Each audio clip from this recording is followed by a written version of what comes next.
Lynchburg City School Board is ready to reconvene in an open meeting. Is there a motion to reconvene in the open meeting? Second? Second. Any discussion? All in favor? Aye. Any opposed? No. Okay. The next is the certification of our closed meeting. The board chair moves that the Lynchburg School Board certify that in closed meeting just concluded, nothing was discussed except the matter or matters specifically identified in the motion to convene in a closed meeting and lawfully permitted to be so discussed under the provisions of the Virginia Freedom of Information Act cited in that motion. Is there a motion? Move to certify. Is there a second? Second. All right. All in favor? All right. Yeah, I'm going to do that. Now we need to certify of closed meeting by roll call. Ms. Evans? Yes. Dr. Brennan? Yes. Ms. Carter? Yes. Dr. Coleman? Yes. Yes. Dr. Nilles? Yes.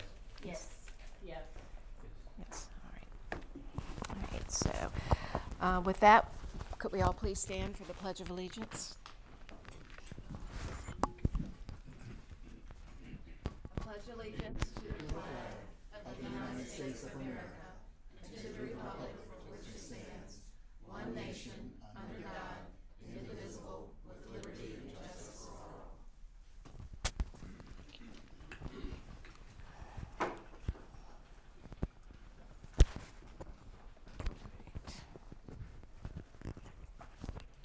Right, now that brings us to the public comments part of our meeting, and we do have 4 in accordance with policy BDDH, Public participation. The school board welcomes requests and comments as established in the guidelines within that policy. Individuals who wish to speak before the school board shall have an opportunity to do so at this time. Persons appearing before the school board will not be allowed to campaign for public office or promote private business ventures and should not use profanity or vulgar language or gestures. Make comments about a public official or an employee that are not related to his or her official duties. Engage in behavior that disrupts the meeting or intimidates others, or address the school board on issues that do not concern the services, policies, role, and/or responsibilities of the school board. Individual speakers shall limit their comments to 3 minutes. A speaker representing a group shall limit his comments to 5 minutes. The representative shall identify the group at the beginning of his or her presentation. A group may have no more than one spokesperson. The total allotted time for public comments at school board meetings is 30 minutes. Public comments are reserved for the public to provide input. The board does not respond to comments, answer questions, or otherwise engage in discussion at this time. Our first speaker tonight, Robert Flood.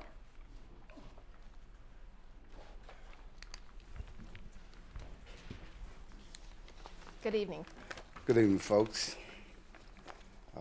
Guess y'all can see my face one more time. I'd like to read this off. I got a couple of people that has tried to volunteer with a fellow on their record. And they had kids in the school that are here today, and they'll speak on that later on. Since our last meeting, we found out that the school division wants to help parents to become more involved with their children. The representatives of the division have told the citizens of Lynchburg that they wanted to be involved in every parents. The school division is a reflection of the city of Lynchburg. The city has written a blank check to all the students, all the children and parents of Lynchburg to do the very best to educate all students. And I'm here to say today there are 2 parents who are ready to cash that check. Then you can say, even though people come up having a life of adversity childhood experience, they may make mistakes, they correct those mistakes, they pay the price, and they want to rejoin their effort to improve the academic progress of kids who are behind in the achievement gap. As citizens of Lynchburg and as Americans, we have written a blank check that says everyone deserves a chance to give their children the best shot at having a good education. We, as citizens of Lynchburg, are ready to deposit that check that Lynchburg City Schools, other institutions have written us to give the equal opportunity. In closing, I'm asking you to consider giving the parents the reasonable chance to participate in the full citizens in the child's success, no matter which community you live in, Lynchburg or otherwise. I think we all share one thing. We want a community where children can grow up to be successful citizens and overcome the challenges and the social injustice, allowing parents the opportunity to support their kids, nieces, nephews, and in their effort to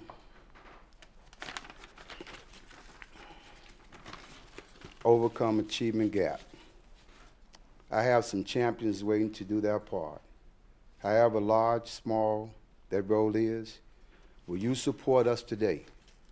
That's the question I ask again. Will you support us today? Let's give all our parents the opportunity to be positive influence to help the school division to do its part to help students succeed. The reason I put that together because I know I've been coming here since 2014, and I'm still asking the same thing. Why would we have to punish somebody that come home, they've been incarcerated for 5-10 years, and say they can't volunteer? If they are non-violent and they are not a threat to society, they got their rights back. They got all their rights back they were supposed to have when they applied for it. But they can't volunteer just to be with their kid, for whatever reason.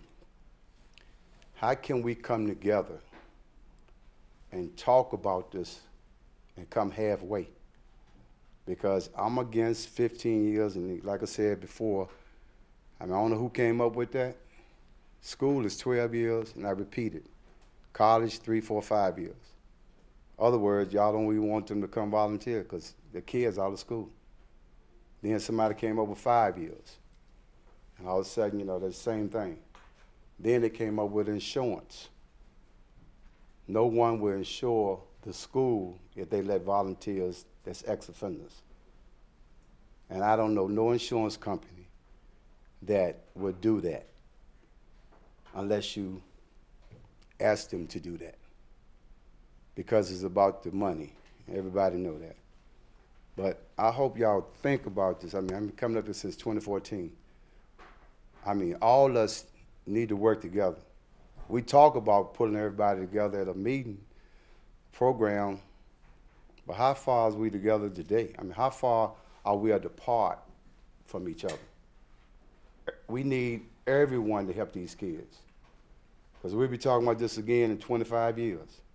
This 2019, and they was talking about it back in the 70s, and we still talking about it. Everybody deserves a second chance, because ain't nobody perfect.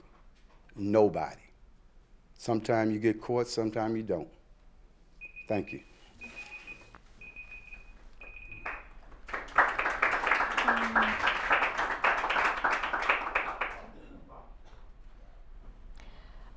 Reason Chandler?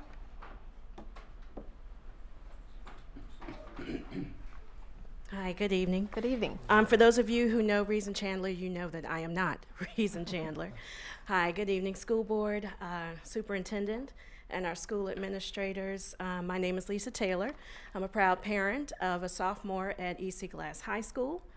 I am a new member to the Equity Task Force, and I'm also a member of Virginia Organizing. And it's in that capacity that I address you this evening on behalf of Pastor Reason Chandler, who is the pastor of Jackson Street United Methodist Church, also a member of the Equity Task Force, and a member of Virginia Organizing.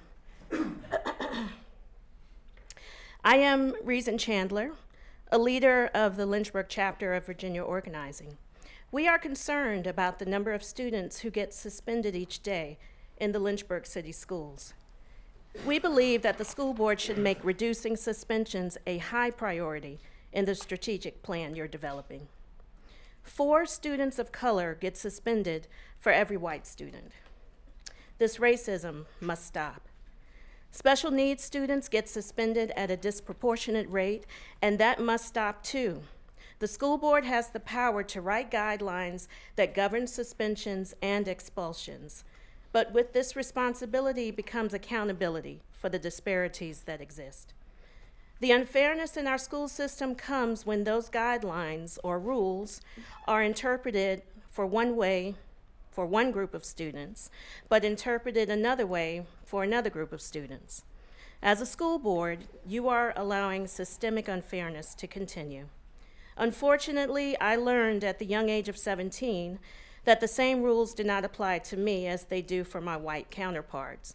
And with that realization comes disenfranchisement when rules are not applied fairly. When is the school board going to step up to the plate and make sure these guidelines are enforced equally? Let's focus on every student being successful. And this issue of unfair suspensions is urgent.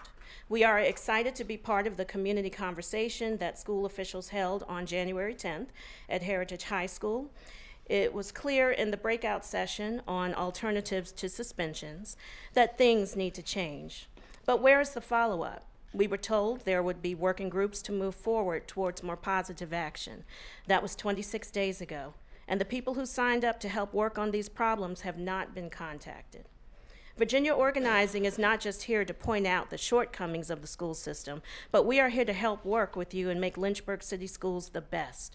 We hope and pray that the Lynchburg City School Board will make reducing suspensions a priority in the strategic plan, and that you will work with others in the community to make it happen.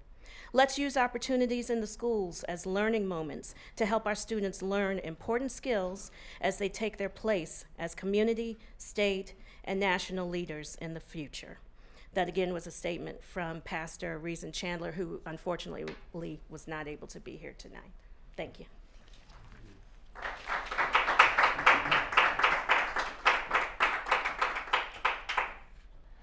Our next speaker is, I think it's Danny Jones.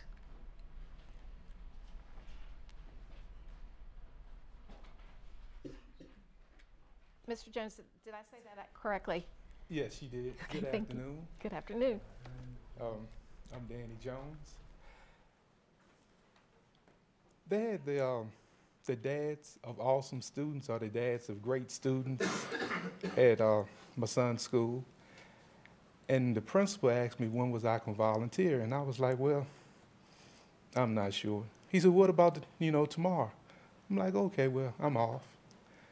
Stayed in school all day, watched the kids, and went to recess, and there was a little kid throwing gravel at another little kid, and I was like, hey, you can't do that. Then I said, oops, I got the teacher, because they said I'm not supposed to say anything to the kids, but just seeing somebody do wrong, you want to correct them. And so with that, at the end of that day, I had to fill out a questionnaire, not realizing that it was a background check. A month later, I get a letter saying that I cannot volunteer at the schools anymore. But as being a father, you will want to be in your kids' education. I spoke with, I think, Ben Copeland. He said, I can go to the school, but I cannot volunteer.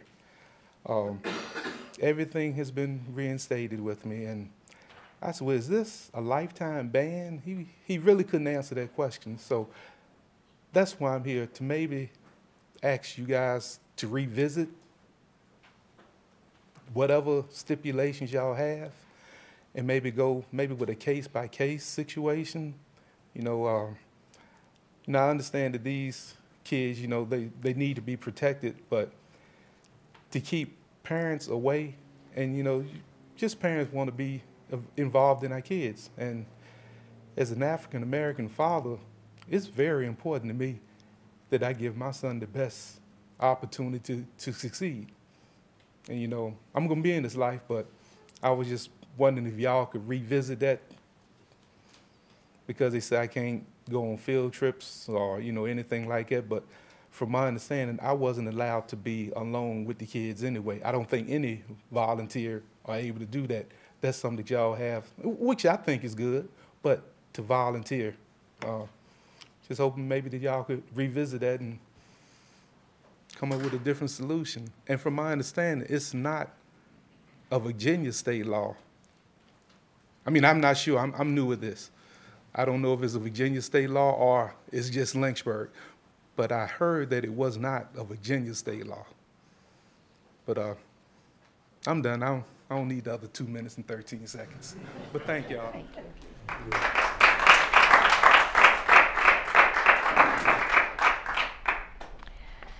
Next, we have Pastor Dorothy Smith.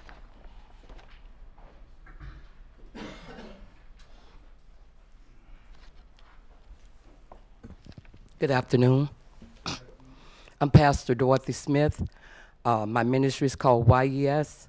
YES means Your Effort Says Yes. I've been ministering for 23 years. I started on my deck in White Rock Hill, where that place was only a drug-infested place. I'm standing before you today because my heart goes out to this gentleman. And many of the guys that's been incarcerated, as you look at your ratio, has been black. And the thing of it is that my heart goes out. Many of them feel in their heart they are ready for a change. We can't set up and say that all of them, have went to jail, came back, and changed, but there are some that has changed. And I think that you all should really look at this and focus on this and realize that we all, like they said, make mistakes. And my heart goes out to them. I plan to open up a facility in White Rock Hill because we don't have a center there. And it's called New Glory Center. And We plan to have a lot of volunteers. You know, of course, you know, we're going to screen them to make sure they're not, you know, pedophiles and different things like that. But if their heart goes out to really be there for the children, we want to give them a chance. Because just like all of you all sitting there now, you had a choice to stay in jail or go to jail or either do better. So let's take a look at this situation more so than we have. Because like I said, you know, anything could happen to any of us. But you know, the thing of it is we can't keep our, you know, our foot down on the people. I know myself coming up, you know, there were some things I did wrong. There were some things I wasn't proud of, but my life has changed. And I'm out here trying to help others, and because many others do matter. And so definitely look at that situation, and hopefully, you know, you can see a difference. There is some people that want to change. God bless you.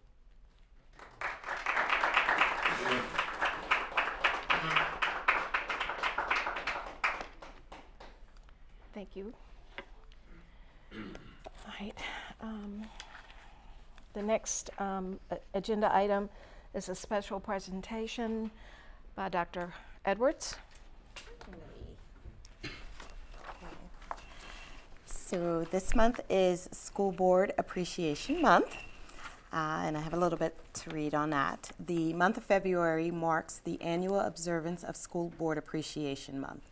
The Virginia School Boards Association established this observance in 1989 to encourage public recognition of the roles and responsibilities of school board members and to highlight the importance of public education throughout the Commonwealth. This year's theme is Advancing Opportunities for All, which reflects the top priority of local school board members as they advocate for public education with local, state, and federal leaders on behalf of all students. The Lynchburg City Schools is joining with other school divisions throughout the state to recognize the important contributions of school board members make to their communities. Members of Lynchburg City School Board receive no financial compensation for their tireless efforts, and the school board is one of very few boards statewide that has student representatives, Maggie and Sedora. The 9 members of the school board are appointed by the Lynchburg City Council. Even though the special recognition shows an appreciation of school board members, members of the community recognize that their contributions reflect a year-round commitment. They are dedicated individuals who are committed to the continuing success of the city schools and students. So, and with that, I would personally like to just thank you for all of your tireless hours, especially with me at meetings after meetings, and doing the good work that you do for our students. To our 2 student reps who are also school board members, thank you too, because you could have made choices to be other places and you choose to be here to serve on behalf of the students. And I do have special recognition for each of you from VSBA, also acknowledging the work that you do from school boards.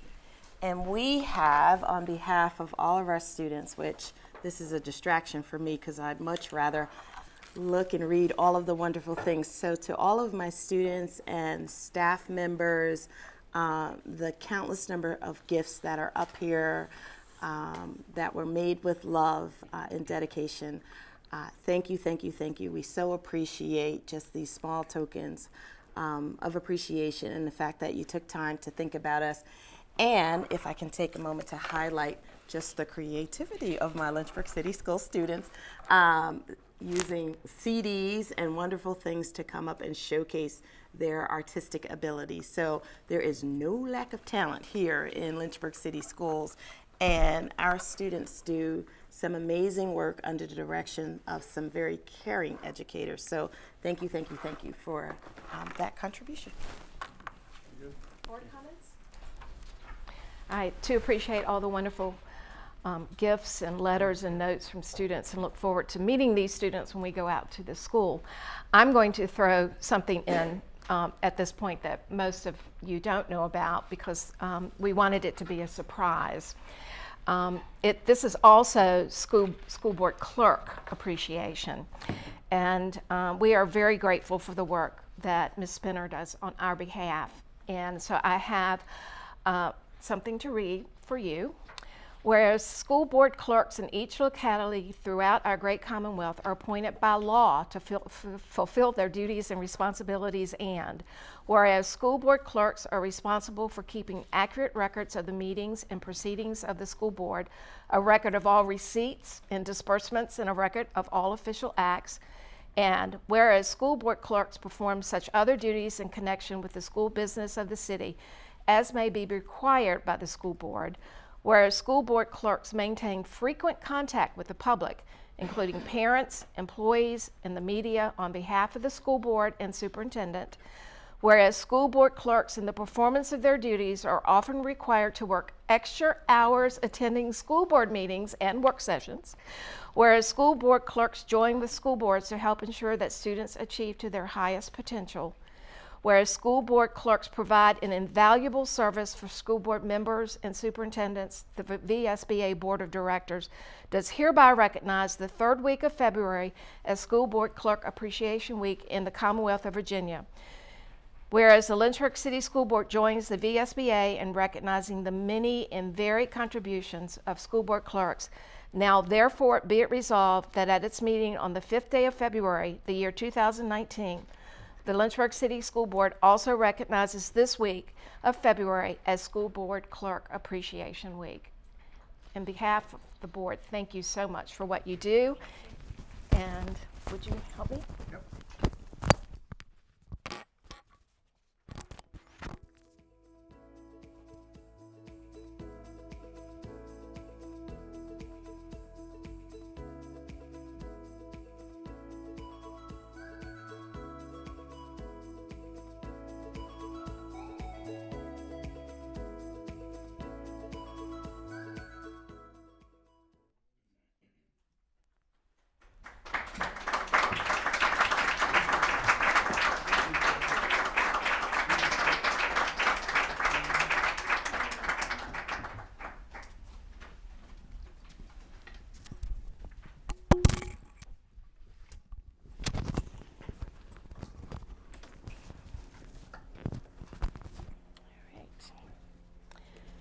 Yes, I had just a question about the agenda, maybe whenever Mr. Robert's route allows for me to ask that question. how about, what is your question? I thought we were going to discuss achievement gap in every school board meeting from here onwards. So it'll be from the next meeting, or? We are discussing it tonight under, it's on the agenda for every meeting, and we are discussing it tonight under the strategic plan, which is J. So is it possible to outline specifically, that way people who want to talk about it or, are interested in listening can hear the conversation about achievement gap? So What- to have, under the strategic plan, to list what we're talking about? Yes. Yes, we So can do that way that. it's very specific, it's not blanketed by the strategic plan.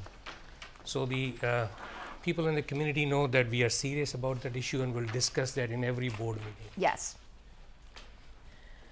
Okay, Madam Chair. yes. But it is the intent to broaden that as well. Yes, yes. I mean, part of what we talked about at community conversation was having follow-up on multiple things that we talked about. Specifically from community conversation, reading was the area that we focused on with regard to the achievement gap, learning gap. The same thing with the equity task force. Prior to that, we had focused on reading. So, but there are other areas, and as I like to say, other gaps that we need to discuss. But I want to say we put that strategic planning discussion item on our agenda as a way to keep the public informed on progress, things that we are doing that started at community conversation. There are some things that connect to our strategic plan that are coming from the Equity Task Force, that might come from School Health Advisory. But for those people who don't always have an opportunity to come out and see or come out and participate, at least they know that there's ongoing communication about various aspects of our plan, of which the achievement gap, learning gap is part of that, but we also want to cover other areas. We don't want to be just limit it to the discussion on that when we also have facilities and other things. I'm assuming that will involve benchmarks for success, so not just. One, I guess the point of order is we have an agenda. Okay. And I ask that we. yeah, we follow and that's what I was going We'll to say, come. that we'll have that discussion when we get there. Okay, thank you.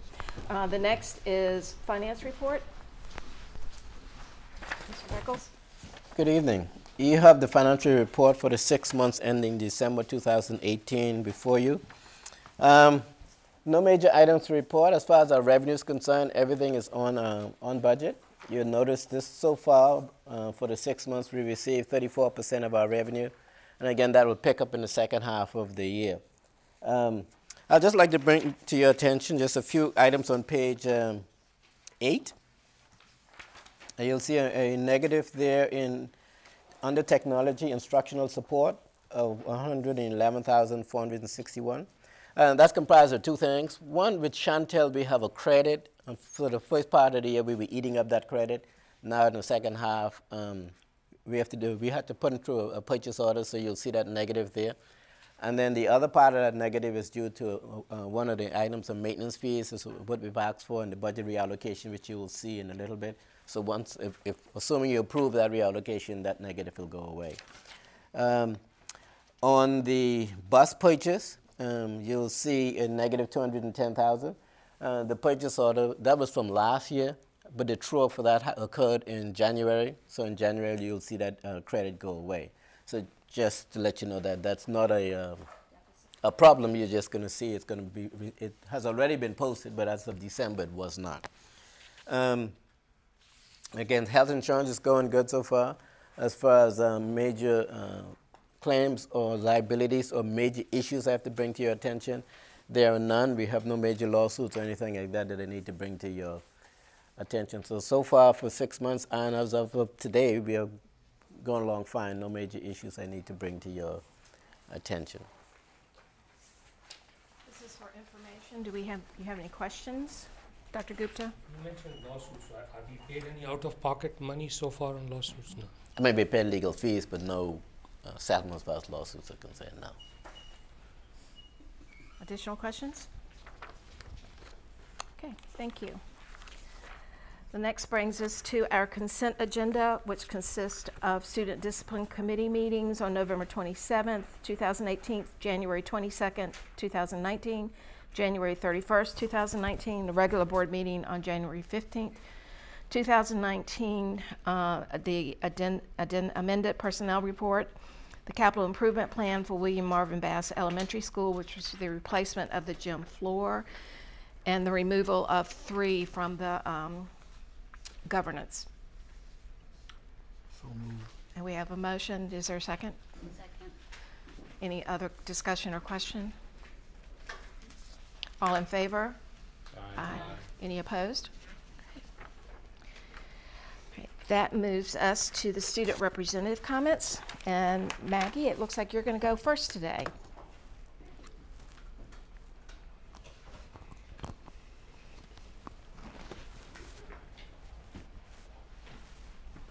Sorry, James. I think Sadora might actually be going first. It's okay. Okay. Well, at Heritage High School, it's not much going on anymore. It's not. The year's just going by. But our senior, Abdul, I'm not going to chop it up, spoke at the 21st annual Dr. Martin Luther King Jr. breakfast to speak about the overcoming adversity with diversity. We had Dr. Edwards and Ms. Hester introduce him.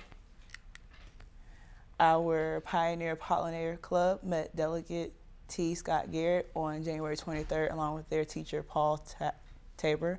They're doing really good with that. I looked at the spot today, and she was over there playing with the thing, and I was like, it looks cool, but I would never. But yeah, they're doing really good with that. They're having a lot of fun with it. Lacey Parrish was the second quarter Pioneer Power Grand Prize winner. Students earn Pioneer Power prizes for academic achievement and improvement, good attendance, and positive classroom behaviors. John Rourke is the piano man and has a great team to finish this one. This piano is beautiful. I walk past it almost every day. I was walking past it today and I was just staring at them paint it, and it's looking really good. These are a few pictures from our track, basketball, and swimming. Track has our Seminole District meet this Saturday. Basketball had both senior nights this week, and swimming had a meet as well. And we still need you guys' help. Anything helps, you know. The GoFundMe page is still up there. The sweatshirts are still at the school, you know. Just go ahead and get you one if you would like. They're really comfortable. And about the dinner I was talking about from last month is on February 24th at Phase 2. There is a $30 plate, 50-50 raffles at the door. There will be small awards given out to different players. We have MVP awards, Unsung Hero awards, and you are able to give more donations to the team in support. The dinner does start at 6 o'clock. It will be a fun time. There will be tons of guest speakers, and it will just be a lot of fun. That's it. Thank you. Now we go to EC Glass. Thank you.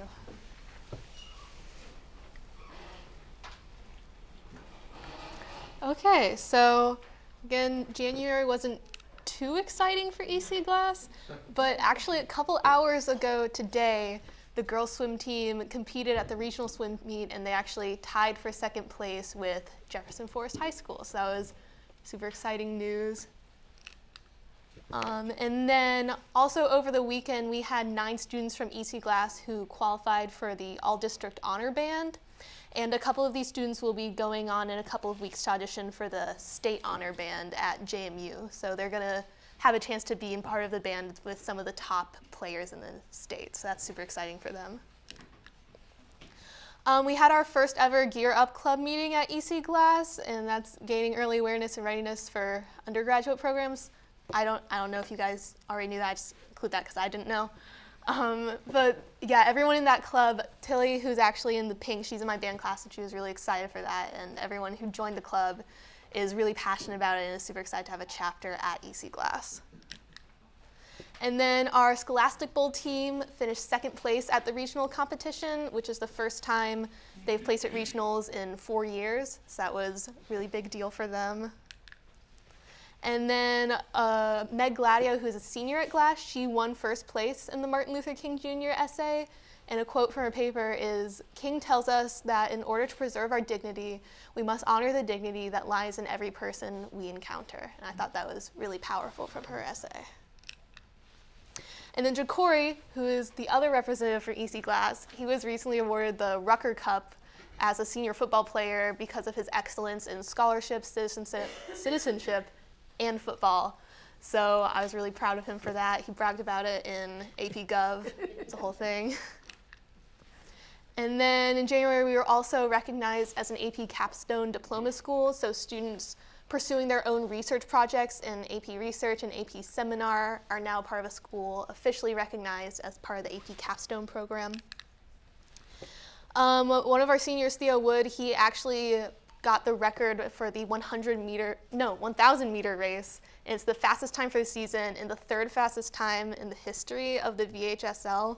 So there's a whole article about it. He did a really good job at that meet. And then to finish up, here are some pictures of our basketball teams. They're finishing up their regular season this Wednesday and then moving on to regionals. And that's it for EC Glass. Thank you all very much.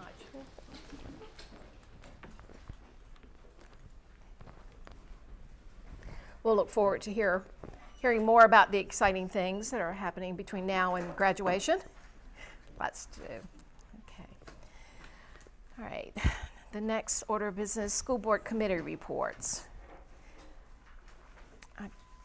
Did we have a STEM Academy report? No. No report? Post because of the weather. Yes. Okay, thank you. The advisory committees to the school board, I think the Career Technical Advisory Committee was also postponed because of the weather. an Equity Task Force Committee and the Health Advisory Board Committee. Do we have any reports from those? We do. I'm going to ask Ethel to come up and join me while I pull up my notes for equity.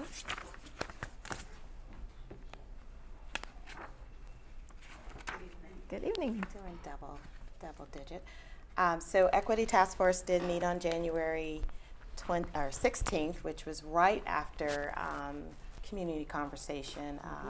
So it was more like community conversation continued with some of the work that we're doing. It was a good meeting in that we started to try to identify from the 4 goals that we have, some of the work action that we can take in terms of our next steps. And I'm going to let Ethel talk a little bit about next steps and some of the things that we discussed. And I think we still have some task force members here too. So, good evening. As Dr. Crystal said, we met, and our goal is to get the work done. So we gave the Equity Task Force and continue to give the Equity Task Force members some opportunities to divide into subcommittees, and those 3 subcommittees will be around those interests that they have, as well as those interests that came out of the community conversation. So those 3 groups would be disproportionality. That group would deal with those data items. We have a lot of discussion about SOL scores, and those things are of interest to many. So there's that disproportionality group. The diversity and inclusion subcommittee would be those who are interested in things like race, religion, all of those subgroups, transgender students, all of those things that would allow us to come together and create environments that are more inclusive of all. And then the 3rd group is mentoring. And we want to look at, just as Dr. Edwards mentioned, how it is that we can focus on reading across our division, what that takes, who do we need to get involved, and how we can make sure that we embed the work of our community, or the ideas from our community and the volunteers who are interested into what is already happening. So we look forward to meeting. I'll send out information. It'll probably be the week of the 18th, but I will definitely send something out to all of those, and I'll send it out to all of our Equity Task Force members so that they can, for those who had not already signed up, they'll know when we're going to meet and we can begin that work. Our next meeting would then be on March 20th, so that would give them time, about a month, to really collaborate and give us some ideas and then present out at the March 20th meeting. So one of the things that we were very mindful of with the Equity Task Force is that as we look at equity, and you remember from our equity map, the lens is pretty wide. And we spent some considerable time, probably 2 meetings ago, looking at the reading scores of middle school students. I think we just focused on middle school, and we talked a little bit about the learning gaps, something that was mentioned earlier. And some of the successes we've had and some of the challenges that we face with that, and we continue to do that work. We're being very purposeful about sharing the data, the great data, the wonderful things, as you saw from the 2 student reps. Lynchburg City Schools does some amazing, amazing things, and our kids really do soar. But that's not to say that we also don't have some challenges and some areas that we need to look at.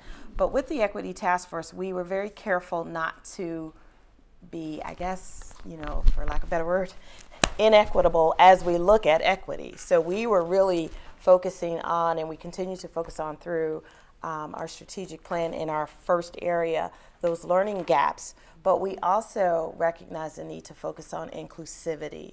And there have been some conversations about just around inclusivity that have nothing to do with reading, that we as Lynchburg City Schools want to make sure that, do all of our students, all of our staff feel valued, welcomed, and appreciated. So that's why we went to the subgroup model, because we have people who are very passionate about that and want to work in that direction, while we also have people who are very passionate about addressing the learning gaps and want to work in that area, and then mentoring. And that's just 3 of, we probably could have made a list of about 20 different things, but it was only a few of us that were facilitating that. So I just want the board and the community to understand, my motto is equity is everybody's business and everybody has to use their equity habits. But we are trying to really address multiple areas where we can have that celebration and success, and looking at different cultures, and this being Black History Month being a perfect example of that, while also looking at what I would call are the learning gaps. And if you came to the Martin Luther King presentation that I did, you'll know, and I didn't bring my backpack with me, but there is a gap pack of other gaps. And I like to look at the achievement gap as that's the tip of the iceberg where everybody sees it, the achievement gap. What's underneath that iceberg is health insurance gap, economic gap, housing gap, food insecurity gap. So there are other gaps that if those things underneath the surface aren't addressed, what you see is an achievement gap on the surface. So we're not just trying to solve the surface issue, because that is our biggest business in terms of our academic, but there are a lot of social and behavioral and emotional issues and other community issues that are underneath the surface. And one of the beautiful things about meeting with the city is that we get those learning gaps, those other gaps in that backpack that 5-year-old brings to school when he shows up on day one are all of our responsibility, and how do we attack all the gaps? And if we do so, and we do so well, we will reduce that achievement gap and really do some work there. So those of you on the Equity Task Force, thank you, but we got a hard job and a lot of work to do in a whole bunch of areas. But we also must be mindful to take time, especially now, to just recognize, celebrate, learn about one another, and just appreciate our differences. I mean, sometimes we get so focused on what's wrong, we don't take time to look around and say, what's right about, us as a people, us as a diverse group. And on Equity Task Force, we want to make sure that we also take time to do that. Thank you. Thank you. Question, comment? Dr. Coleman? Yeah, I have a question. She can go. The intent of the school division to deal with equity is more clear than it's ever been. Madam Chair, I just would like to go on record that whenever the superintendent feels that it's appropriate, or anyone on the board, just to be clear that when we had the community conversation, that event was huge. I heard so many positive things about what's going on with family and community engagement and people coming together. Just want to make sure some statement gets said that follow-up is happening. Yep. And for people who really want to help, I think there seems to still be some, the public isn't clear.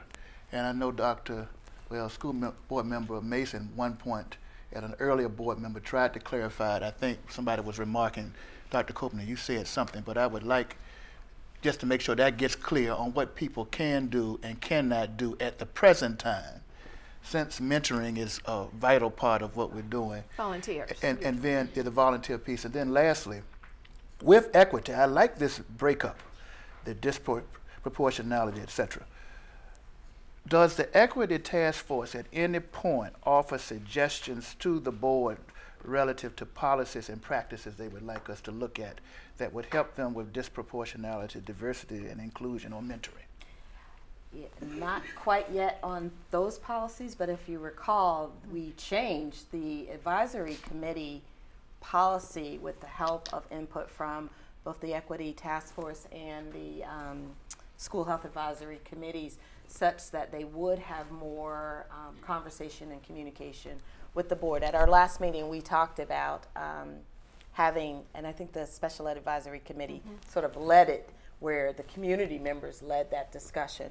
So with regard to specific policies regarding, I guess, curriculum instruction, as we start to roll those out, and we're all in policy committees now, and curriculum and instruction, I think you guys have probably the biggest list to go over, that as we get to those issues or those concerns where there's a natural overlap, we can certainly get input from various community members. They have been helpful in terms of just identifying some of the concerns and some of the things we need to look at across multiple areas. And I just want to say, Ethel said disproportionality, because that crosses multiple levels. I mean, you can take our data and you can do it across economically disadvantaged kids and see what it looks like. You could do it across racial lines. You could do it across ELL lines. You could do it across special education. And it's not just reading data. And I know there was some discussion about discipline, and Ms. Brown and team did a whole alternatives to suspension, and I'll talk a little bit more about that too when I get to my report. So yes, in a nutshell, but no, I don't have anything at this meeting to give to you. Right? Madam Chair, thank you for allowing me to say that. Thank you, Madam Superintendent, because this board more than ever before is resolved to make sure that we're doing what we need to do around equity and a host of other issues, and I'm just appreciative of people who come and tell us what you want us to hear, and that there is a commitment on this side to address those issues, and I'm very pleased as a former member of the Equity Task Force that they're doing better without me on it. And I'm proud of that. And I appreciate equity, and if I'm reading you right, there are different gaps, but if I'm reading Dr. Coleman right, we'd like to see some recommendations to the board in terms of how to reduce those gaps. What resources could be used from the LCS to reduce those gaps so we reach that ultimate place which you said is the achievement gap. Any additional comments? Thank you. All right, thank you. Any comments from the Health Advisory Board Committee? Did they have a? Sure, we met too. Let me get that one up. Ann Bon Gentry was unable to join us, but Al Coleman stepped in and did a great job of leading us. We had, oh yeah, Ms. Brown was there too. Great, I love it when the help just comes up. We had a wonderful presentation from Ms. Rice, the nurse coordinator, so I'll let you do that one. Ms. Rice presented on Stop the Bleed, and she had a discussion with the Wellness Committee. Stop the Bleed is an initiative in which it teaches nurses, students, or community members how to apply compression to stop the bleed in emergencies. And the nurses at Centura Lab completed a simulation course in Stop the Bleed last week. And so it's continued discussions of how we can get that implemented in the schools and teach the students also, if emergency occurs and there's significant bleeding, how to apply a tourniquet or compression and stop the bleed. So Ms. Rice is gathering more information to see how we can implement that and pass it on down to the students as well. In addition to Christina Rice coming to the advisory committee, we had Beth Morrison, our director of nutrition, and she answered questions in regards to nutrition's servings and any additional questions that the wellness committee members had in terms of school nutrition, lunch serving sizes, basic questions in regards to that to give them more clarity. Also, the team split into groups to discuss possible action points. They had about 3 pages of items that they wanted to discuss, so we're channeling them to come to some goals for the remainder of the year to work on and come up with an action plan. In order to do that, we shared with them the youth risk survey in which our students participated in, so they will be familiar with the questions. We just received that data back, and so we will be looking at that information with the Wellness Committee and coming up with high targeted areas to work with within the schools in accordance to students' needs. And the results based on the survey, what do we need in terms of supports for the students, whether it's academically, emotionally, or even with behavior for the discipline piece, what are some things that we might need to look at differently? And we're charging the Wellness Committee to help us with those things and helping us to come up with plans and working with the community and working with Ms. Reeves for partnerships as deemed necessary based upon those youth risk survey results. Dr. Adams. Oh, thank you, Ms. Brown. And that will be shared with us as well? Yes. Yes. Thank you. Any questions for Ms. Brown? Thank you. Thank you. All right, that moves us to unfinished business, and the first item is middle school program of studies. Dr. Bruce. Good evening. Tonight we bring the middle school program of studies back before you. As a reminder, each fall, the development of the middle school program of studies begins with each school working with stakeholders to explore changes for the upcoming program of studies. For the past month, this document has been on the LCS website, available for public comment. A division team of school administrators, counseling directors, central office staff have met to update the program of studies to make sure that it meets all of the state requirements.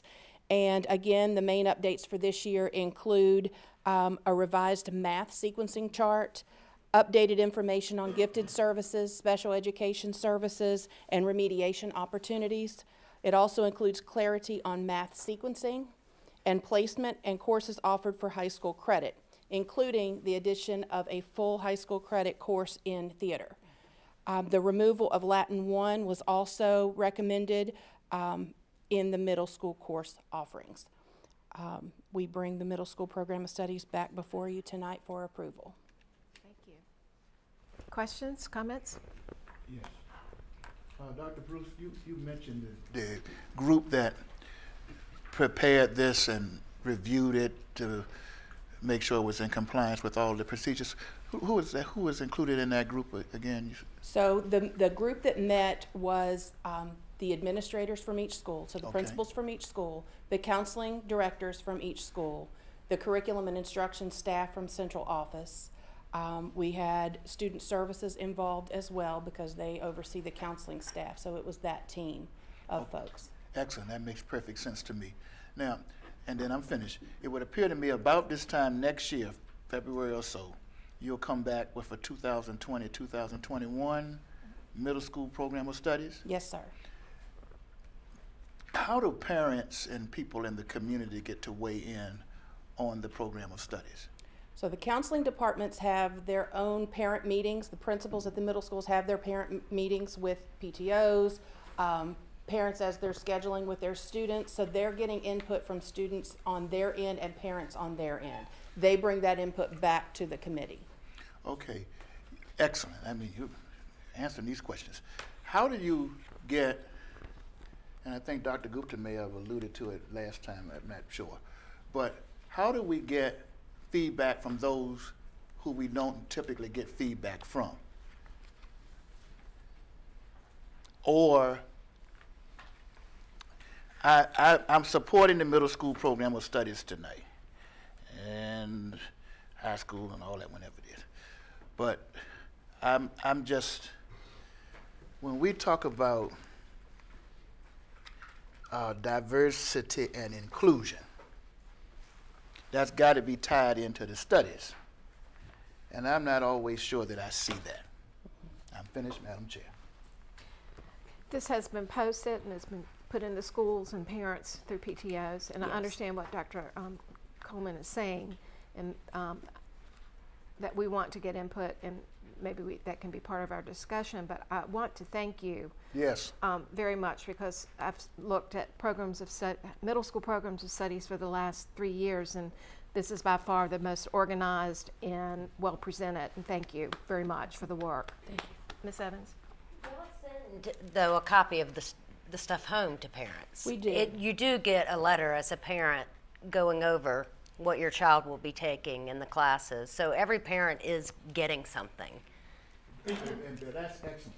I just want to clarify in my own mind, telling somebody what they're taking versus giving input on what the options are for them to take. Right. And what's going to be included in that is another animal all in of itself, and it would appear to be very intimidating to even get involved in that, because that's usually reserved for experts.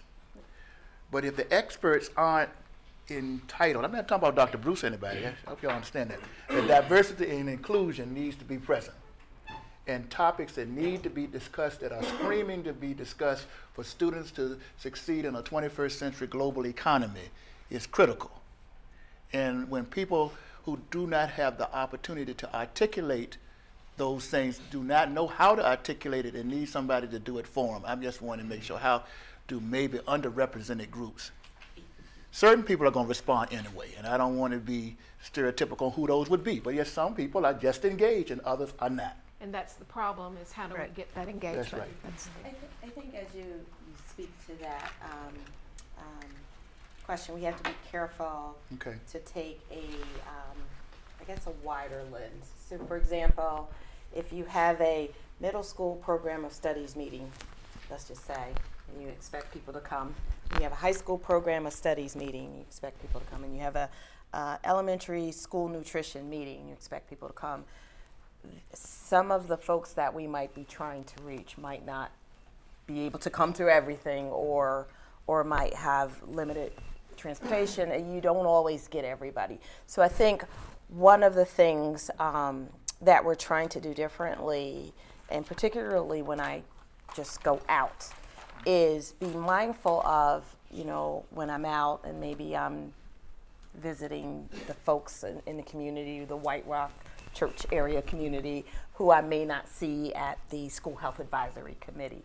As I'm listening to them, and as my team goes out, we're listening for things about, it would be nice if kids could, if the community could, and bringing that information back. So it's helpful, and I want people to understand, sometimes when I'm out there, people say, well, this isn't a topic, but, a listening ear.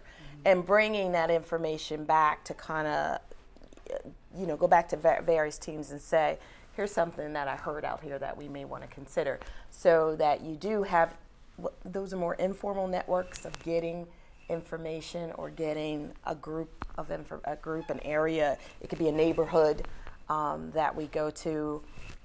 I know I just met with the truancy officers, social workers, and just talking to them about their interactions with families gave me information for other areas. So I just want you to know that that is something that we also do, in addition to having, I know everybody doesn't go online and say, oh, I can't wait for the next survey to be online so I can fill it out. So, that kind of. Dr. Gupta?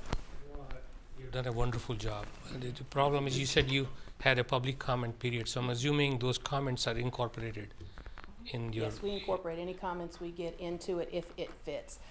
If somebody says they want to have scuba diving class, well, we can't offer that, and it would not be given credit by the state. So we have to screen things as they come in for being realistic, being able to be done, all of that. But we do take a look at the comments coming in as we're talking with folks. What I'm understanding from Dr. Coleman is the problem is the economically disadvantaged subset of our student population, where they don't have access to technology. How, I know you're doing like non-traditional means, how do we enlarge that circle to get feedback from that group? Mm-hmm. So that's the voice which we may not have heard, and they may have some action items for us to follow up. Right. If I'm reading you right. Absolutely. And there's material that kids need to have. They need to get that information, because that turns some of them, their little light bulbs on. And I just want to make sure that all that information is not only getting the feedback from the parents, but some people may not have the opportunity to articulate the fact that my kid needs to be exposed to A, B, and C in order for him or her to achieve. And if they're not getting that, that could be a part of the problem. And I think that through outreach and going into the community, but also with our counselors and individual conversations with parents and students, that we do get feedback that way, and they also are able to take that information and relay it. I'm not saying it's enough, but we do have some things in place for people. Okay. And this is for action tonight, so any more questions? No. Are you ready to make a motion? Yes. Is there a second? All in favor? Aye. Thank you. Any noes? All right. Thank you, Dr. Bruce, and your team.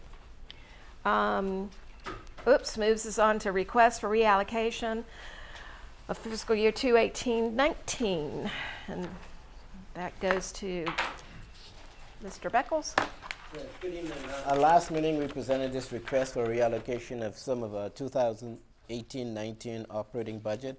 Again, I would like to emphasize this is not asking to increase the budget. This is just asking to reallocate the budget. And if anyone have any questions, I will answer any questions you may have. I know last time there wasn't any questions, but do you have any now? I will take them.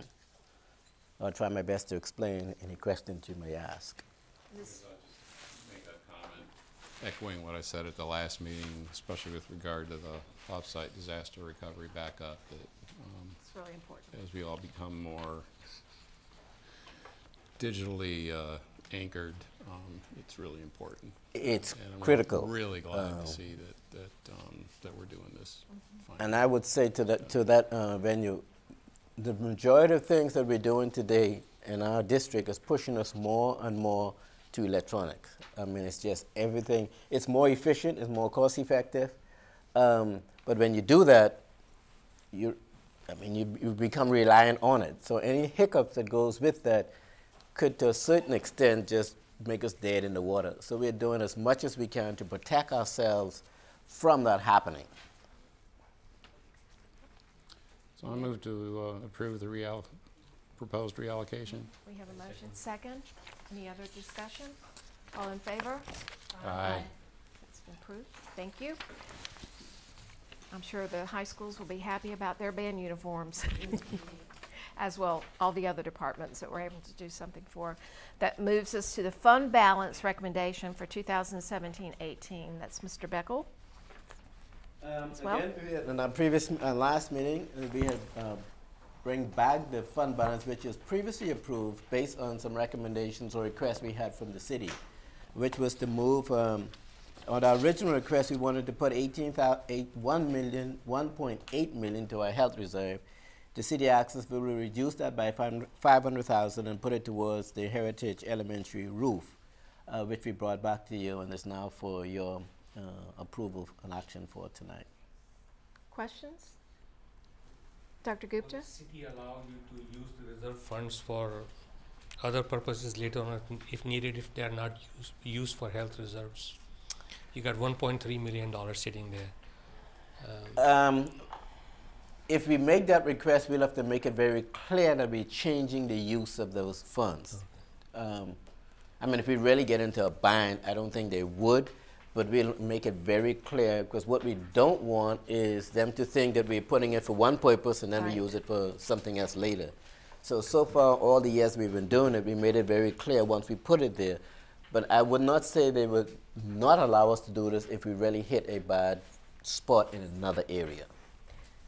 And we really do want to increase that health reserve. That's we're still not where we want to be. The objective is to get us to around a reserve about 25% of our annual expenditure. By delaying it $500,000 for a year, I'm not too worried about it. I mean, things keep going the way they're going, we'll be okay. But again, if we do have a problem, that's something blow up between now and the end of the year. So what's our loss ratio right now as of for the health insurance? Is it right now we're still under? Oh, still. Okay. As long as the monthly, as long as what I do is I watch every month what we get our claims each week. So I just make sure our weekly claims, when they total up, is less than my monthly budget. As long as we're on the good side of that, we're good. And so far, up to today, we are below the budget amount, so we're doing pretty good on that side of it. Now, having said that, as you know, a car accident can happen, a cancer diagnosis can happen, anything can happen. But so far, we've been good on expensive medical events, I guess that's the best way I would put that. Any additional questions? And I think we're also, from our meetings with city leadership, looking at how we're reinvesting money that we have into capital improvements that we know we need. The replacement of Heritage Elementary roof, the replacement of the Robert S. Payne roof, the textbook reserve, which we have coming up, and just a lot of good things that we need for our schools and our students. Just letting you know, in the textbook reserve, we have about 1.1 million. We're going to use that this year to buy the next set of textbooks. So the reserve will be depleted this year. Additional questions? One more. Yes. I know hopefully by the end of the year, we may have a handle on the total deferred maintenance we have in the Lynchburg City School. I know it's millions of dollars. Correct. But if you can put a dollar amount, so as we go forward with advocacy with the state or the federal, we have something to talk about. You know, it's just, we say we have significant needs, but what those significant needs are. Okay, thank you. Any other questions? Is there a motion to approve?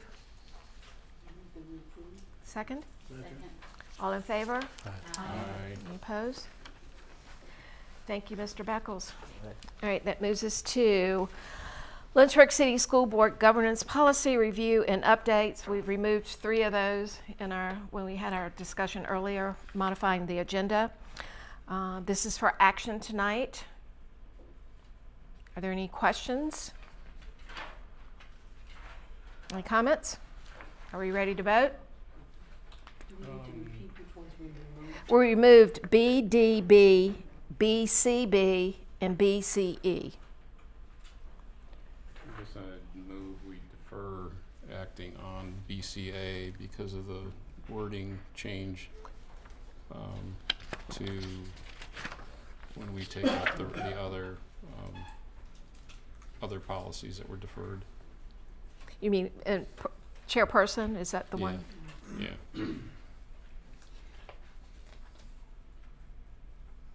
On that one, I thought we had made that clear in the last meeting that that language was Wait, going to be changed Well, to we be were equitable. going to kind of group all these together and hit them all at once, I think. Okay. I just see the wordings in that one. Okay. So. Which one we removed? BDB?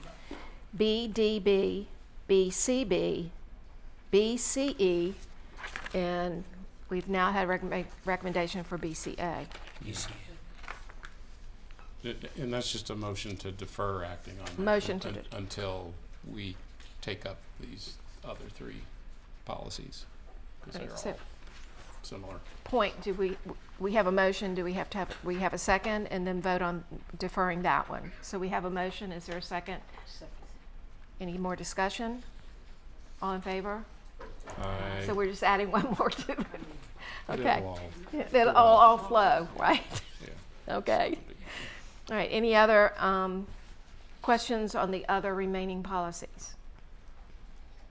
Or, yes? Just so that I know what I'm doing.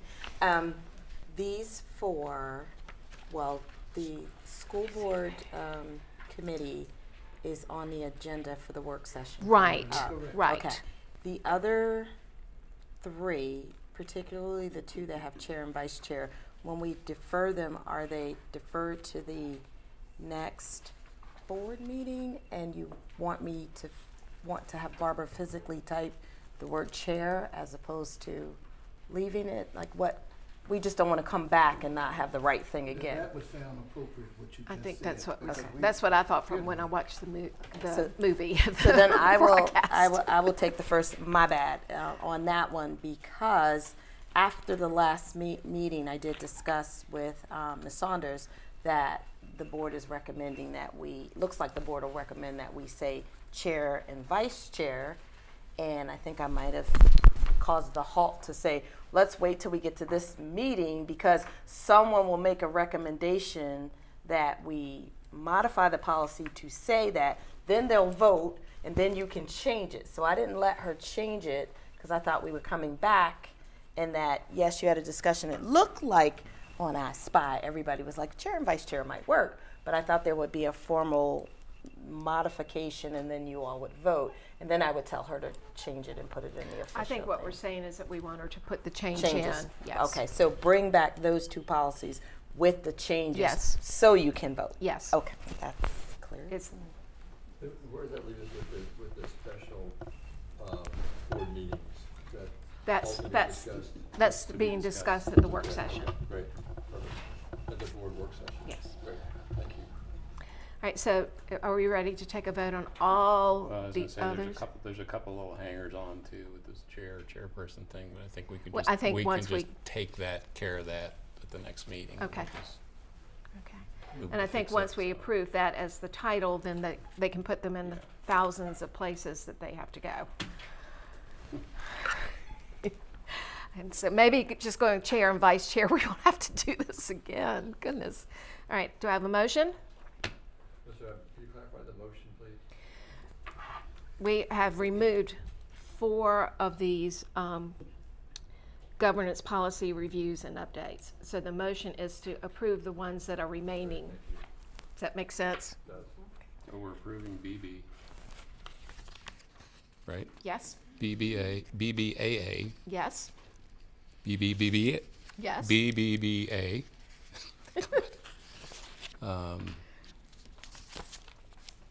BCA is deferred. Right. BCB, BCE, BDB are pulled to the next meeting or whenever. BDCA, I guess the remaining ones are all up Yes. for approval. Yes. And I know that you've all read them. I move to approve as Amended. amended. Thank you. Right, Denise? Yeah, okay. Which ones of us? No, vote first. Vote first, then you can. All right, we've had a motion and a second. I want to state a unreadiness. Yes. At going forward, and I don't know whether, Madam Clerk, you take care of that or whatever the case may be. Some of these things, I am leaving the meeting thinking that we have already resolved within the context of that meeting, only to discover at the next meeting that that is not the case. And so I hope we can get better on that. I think And we you can. and you watching the movie, the meeting, and I'm watching them too. And we had resolved that issue in the last meeting. But there was enough of a question in others' minds. So are we ready to vote? Yes. All in favor? Aye. Any opposed? We've at least gotten some of those policies moved forward. All right, next order of business is Lynchburg City School Board Instruction and Programming Policy Review and Updates. And that is up for action. And if I remember from our discussion, these were relatively minor word changes. And did anyone have any more questions related to those? We're basically just aligning it with Right, with the VSBA policy. Updates with the state code. And that's true. Right. Is there a motion to approve? I move to approve. Second? Second. Any discussion? All in favor? Aye. Any opposed? Abstain? Great. All right, here we are to the new part. Right? Strategic plan. I'm having trouble talking tonight. Discussion. Yes. Okay, catching up, sorry. Policy stuff. So, like I said earlier, we put a placeholder on the agenda so that we could talk about things related to our strategic plan. 4 goals: student growth, development, and success; personnel growth, development, success; fiscal responsibility and management; and community involvement and engagement. Tonight, we wanted to really focus in on that first goal: student growth, development, and success. And one of the questions that comes up is, what are some of the things that you're doing or proposing to do to actually address some of the things that you find related to learning gaps within the programs? So we had at the middle of January, the end of January, academic reviews for several of the schools, and I think I put this in my newsletter, that were at level 3, which had various gaps, so to speak, for different content areas in addition to reading, but also science and math in areas. Those academic reviews were intensive, and they required a team of, I don't know how many you had, like 6, to go in and spend full days, plural, in the schools. I'm sure the principals enjoyed having that extra company to just go in and observe every staff member and get some feedback and then make some recommendations. Those recommendations are submitted to the state for approval. So we are at that infancy of compiling the recommendations, submitting them to the state for approval. The state can weigh in and make some adjustments and modifications, so it is not finalized. But one of the things that I asked Dr. Bruce to do is talk about the process. There were some wonderful things that the team saw as they visited, and I think the two schools that we were the closest to submitting to the state were Heritage High School for math and Perrymont Elementary School for science. We did Lincoln Elementary for math, science, and reading, and we have Lincoln Middle and is it Sandusky Middle for reading that are coming up. So a lot of work to be done, and I just asked Dr. Bruce to very informally just share some of the progress and proposed things so that the board and the community would be aware of, and I know that question comes up, like what are we actually doing as we notice these things? And again, having that here as a strategic planning placeholder will also set the tone for when we have discussion about facilities. We have a place to talk about what's our progress there, fiscal management, resources, and those things. So without further ado, I'm going to ask Dr. Bruce to come up.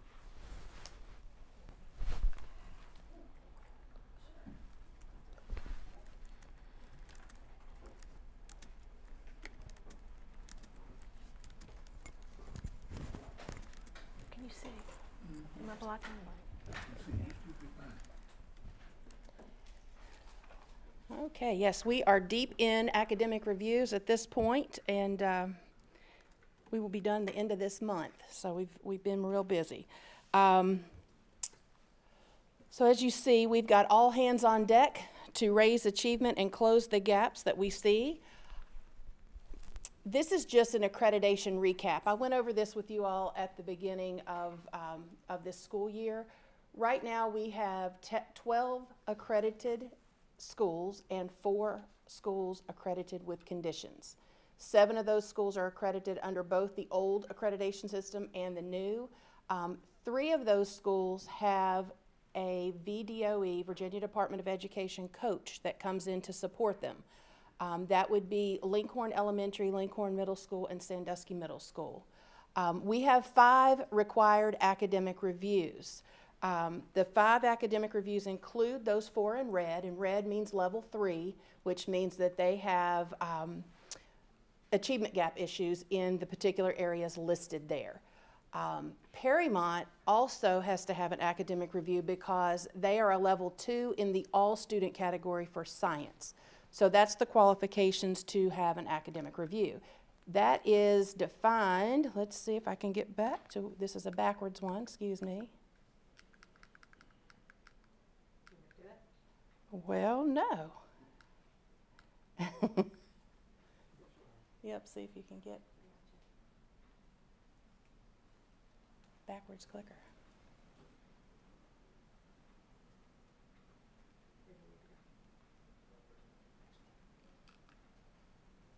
I'm trying to go. There we go. So academic reviews are mandated by the Code of Virginia. And if you notice there, it says if any of the academic achievement indicators for all students is at a level 2, they must undergo an academic review. And that academic review has to be under the guidance of the Virginia Department of Education. So they have allowed us to do those academic reviews ourselves in close communication with the Office of School Quality from the state. Also, any school, of course, with a level 3 in any category, which is that red that you saw in those 4 schools, those also must have an academic review. I'm going to try again. Nope. Something's going on with it.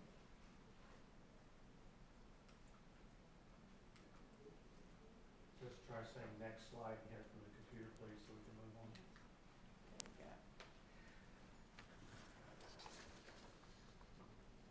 I need to go back one more. Okay, so academic reviews, what they look like in a school. Basically, our team of 6 goes in and we have to evaluate what the state tells us to evaluate, which are the lesson plans and assessments from all teachers in the warned areas. Also, evaluations that the principals or assistant principals have completed, any professional development offerings that have been done at the school level over the past 2 years, minutes of professional learning community, PLC, meetings and department meetings. We look through those minutes, and evidence of data-driven remediation and supports.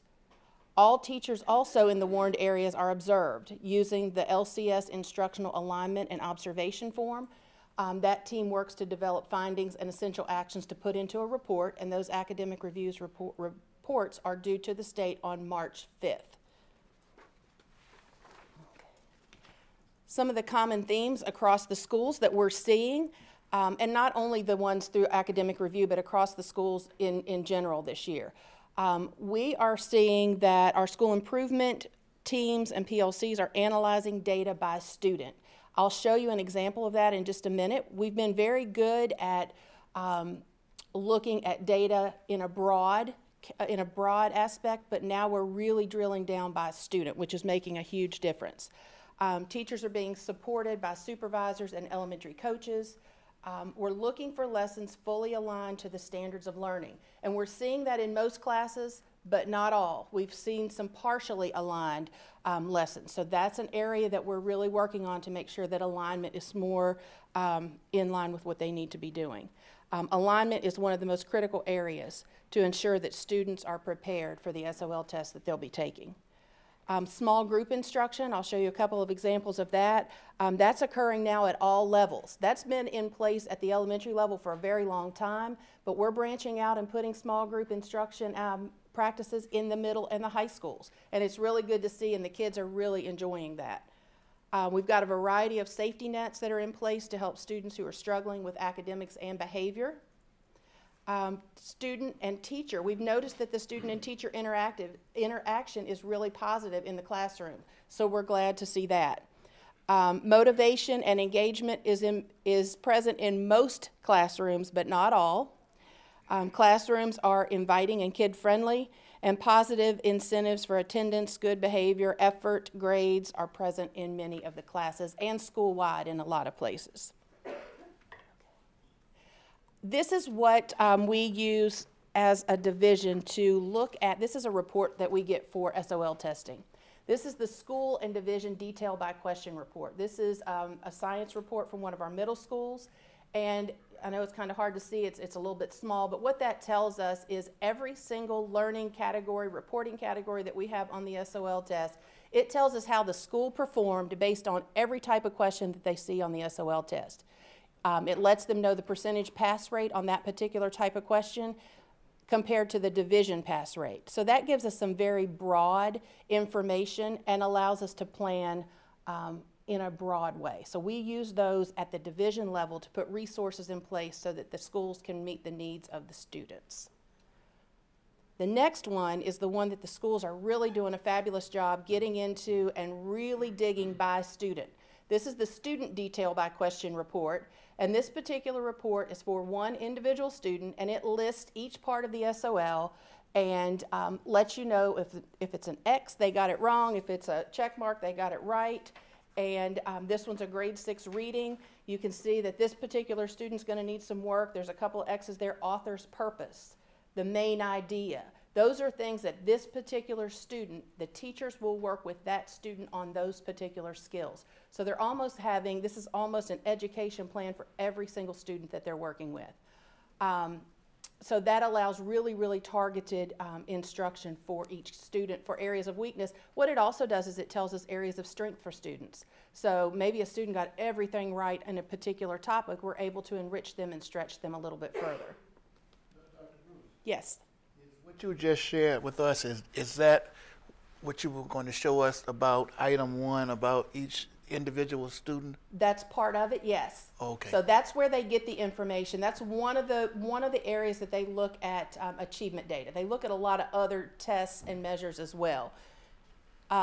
This is what you'll see. The next slide is what you will see when you go into some of our schools. So you may have heard principals that have stood up here and talked about data walls. Data walls are present in a lot of our schools, and you see that big blue data wall there. And what that is it's a data wall that gives a tier 1, tier 2, tier 3 report on where students currently are. They're little pockets so that you can move the kids from place to place. We hope that nobody's in tier 3 by the time we've remediated and gotten them where they need to be.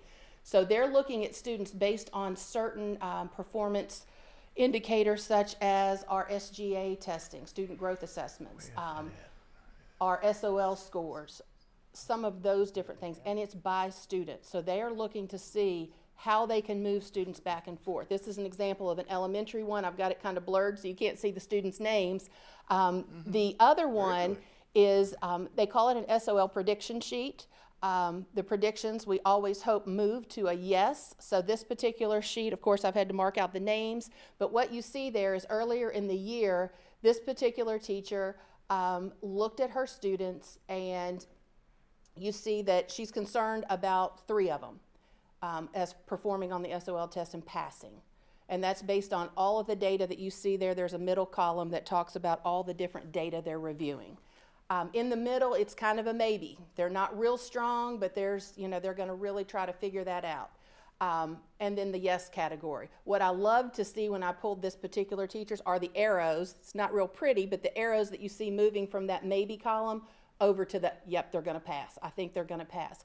And all of the letters and numbers that you see beside each darkened mark, beside which was a student name, those are the interventions that the students are getting. And it also tells you how they got to the idea of, yeah, they're probably a maybe right now, and that may be their grades, it may be their SGA scores, their SOL scores, and some of those things. So what we see is this is a very fluid list that the teachers use, particularly at the secondary level, to really target by student interventions for students so that they can all move, hopefully, over to that yes category, and they are prepared to pass that SOL test. So when I say really specific, it is really specific by student, and we're seeing this level of work at the schools.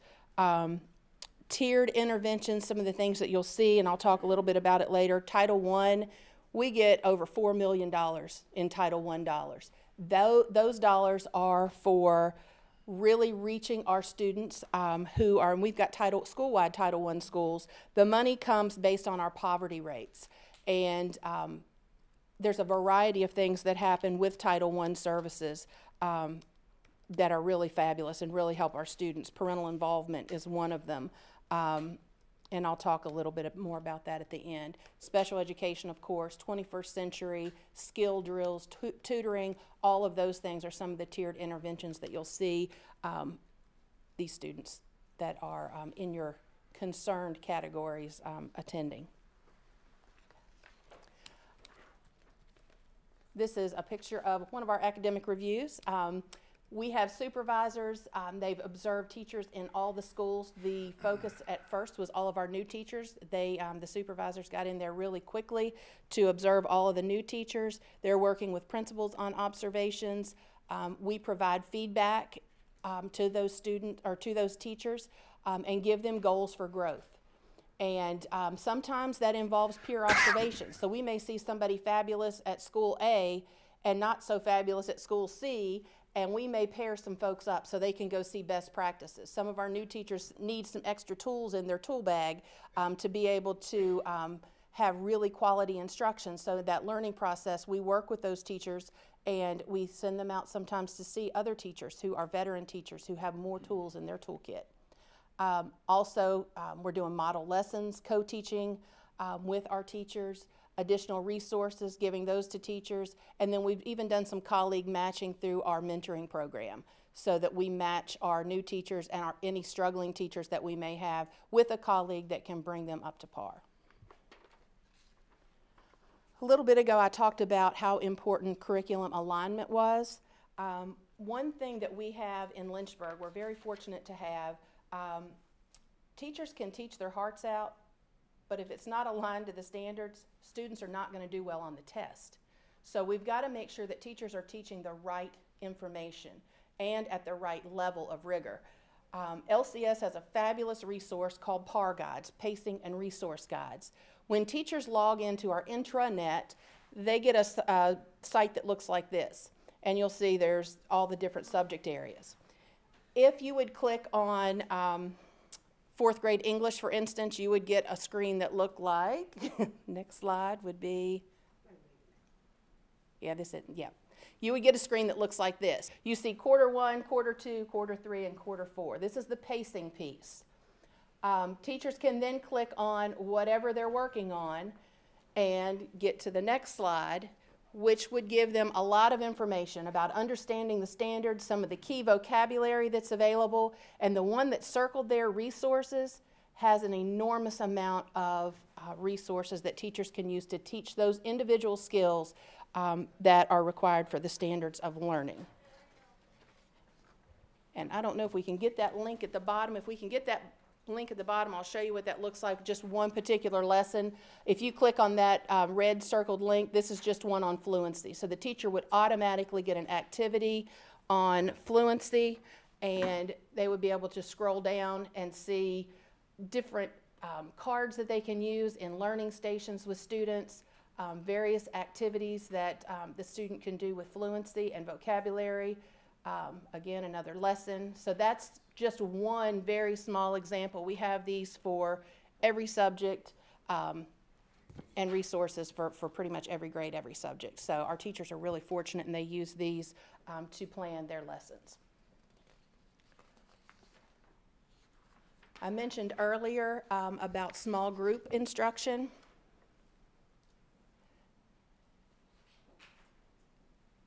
The next one, yeah. Small group instruction, these are just some pictures of some small group instruction we've got going on at all of our different levels. Small group instruction really helps with students collaborating. You'll see computers that are involved in some of that, some of our science kits that are involved in some of that. We have expanded it to middle and high school. It's still a work in progress. It's not as comfortable for secondary folks to have students working in groups as it is for elementary, but we are working on it. Again, differentiated instruction. You can give different groups different activities based on the level they're currently operating at. Students get to explain their learning. The teacher is looking for specific things so students can explain what they're working on. Inquiry-based learning. We want students to be doing the work in the classroom. We want them to be explaining and discovering different things. And then again, these integrate reading and writing, because a lot of times they're reading instructions, they're writing about the results of their activities. So that's been a really positive thing, and the students are very, very excited about being able to work in groups. Something else you'll see in many of our classrooms, we're working to move this to all classrooms, word walls. You'll see anchor charts. Word walls are just to build vocabulary and to serve as a reminder for students. Anchor charts typically are in classrooms when they're teaching something that is a little difficult for them. You'll see one of the fractions is one of the most difficult things to teach our students. I think we all thought they were going away probably in the 70s when they said we were moving to metric, but I don't think it ever happened. So fractions continues to be a tough skill for kids. So when teachers are teaching fractions, they will have anchor charts up in their classroom, and that serves as a reminder as kids are kind of struggling through something, they can look up there and say, oh, that's what I need to do. So you'll see those in many of our classrooms. Of course, we're constantly working on behavior, and LaTanya Brown and her office, they work with schools on PBIS initiatives, VTSS initiatives. You'll see a lot of these types of things that are happening in our schools. Little passes as incentives for students, either good grades or effort or some of those things that I mentioned earlier. Some of our elementary schools have the bucket filler program where they are giving positive comments to either teachers or classmates or things like that, just kind of to build a strong culture in their school or their classroom. You see shout outs, and those are given by teachers, instructional assistants, cafeteria workers, to students. You'll see parent contact logs where schools are contacting parents to talk about concerns and positive things that they're seeing. The one at the bottom is Lincoln Middle School is a VTSS school, and one of the things they've done is put in the JAG spots where students get recognized for doing things that are stellar. So they are getting those spots, and they take those home. So those are just a few things behavior-wise that we're working on. This one I could probably spend all day, but I won't. There's a lot of things going on with resources. This is just one example of a science kit. We have science kits at the elementary level for every science SOL at every grade level K through 5.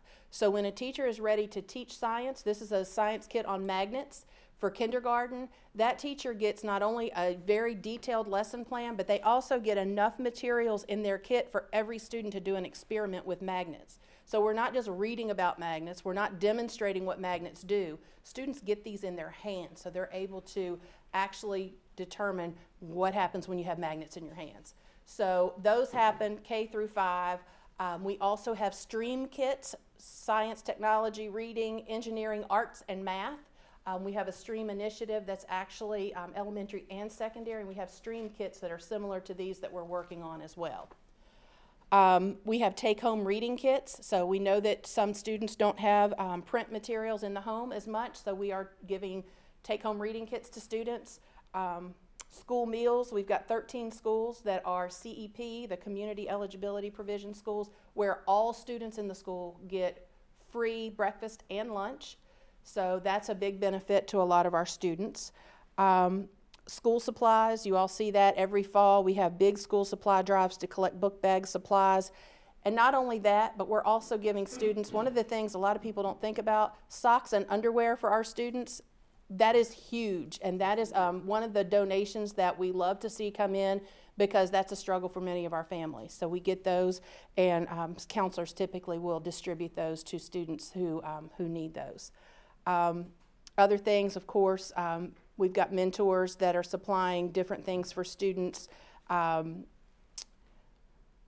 The Ed Foundation grants, Tools for Schools is something the Ed Foundation runs, and that not only gives school supplies to students, but it also gives school supplies to our teachers, so they don't have to come out of their pocket for basic school supplies. So that's beneficial, and Ms. Gillette has shopping days for our teachers, so they get to go over and pick out the supplies that they need for their classroom. Wi-Fi, we've expanded Wi-Fi into our neighborhood center, so that's available for many of our students who may not have internet at home. And then just some of the partners, there's no way I could mention all of them, but Rotary Club gives us books to send home with students. We have the Ruritans give dictionaries. We have tons of different partners that come in and either donate their time or their resources to help our students. So all of those things, and we could talk for a long time on them. I know you all know probably of a lot of things that are going on as well, but all of that supports our students, and we're very appreciative in that. And just a couple more things. Some of the things, this is just some examples of some things that are in place. You saw earlier about Gear Up. Gear Up is a great program. Our current 11th graders are the Gear Up cohort. We've got lots of resources and support wrapped around that cohort of students. Some of the other things that the high schools are doing, EC Glass has got a huge drive for attendance right now. You know that attendance is a part of accreditation now, so we are really working to make sure students are attending school, and these are just a couple of the things that our high schools are doing. So they've got AP review sessions over pancakes in the morning on a Saturday, so they're bringing kids in and getting them ready to retake SOL tests or take for the first time their SOL tests. So it's basically cram sessions to refresh their memories and to get them ready for those tests. Again, the Title I in all of our schools, again, that's a huge, huge program that we have, all 11 elementary schools. There's a parental involvement component of that, so there's money that's tagged for just parental involvement. Some of the schools are running GED classes for parents at their school, so that's been really successful in getting parents in who have, have said, wow, I really wish I would have gotten my high school diploma. Well, we can offer it at the school, and they work around parents' schedules to get them in and get them ready for the GED test. It's targeted towards remediation, field trips, because experiential learning opportunities for students, extremely important, because we also have an opportunity gap. When a teacher's talking about the ocean and a student's never been to the ocean, it's a little bit of a gap there. So we're doing things with virtual reality goggles, and we're taking students to the beach, and we're doing things like that so that that gap is also closed. Again, 21st Century Grant, we've got that. It's actually 9 schools. We've got it at all 3 middle schools, Lincoln Elementary, Bass, Heritage Elementary, Perrymont, Payne, and T.C. Miller. So those 9 grants have after school, outside of school programming. EOS grants, that's some of the extended opportunity grants that we have that support students, especially at the high school level, in remediation efforts. Project Graduation is the same thing, preparing students for retaking SOL tests. And then again, tutors from the community college, or from the community colleges and Partners in Ed. We've got tons of tutors that come in and volunteers that come in to read to students, to help them with math, to play chess with them, do other things that are just really good for our students. We did put that RISE program in at the middle schools for reading and math. We are seeing some really good things coming out of that for our students that need that extra push in reading and math. And then again, tutoring. So that's just not a quick snippet, but a snippet of some of the things that we've got going on, kind of a broad view. We would love to come back lots of times and give you all specific information. Some of the things that we could possibly talk about more in depth. We could give updates on any of these things. These are some of the math, English, science, history. Attendance is huge. Behavior, updates on graduation. I will give this to Spinner to pass out at some point.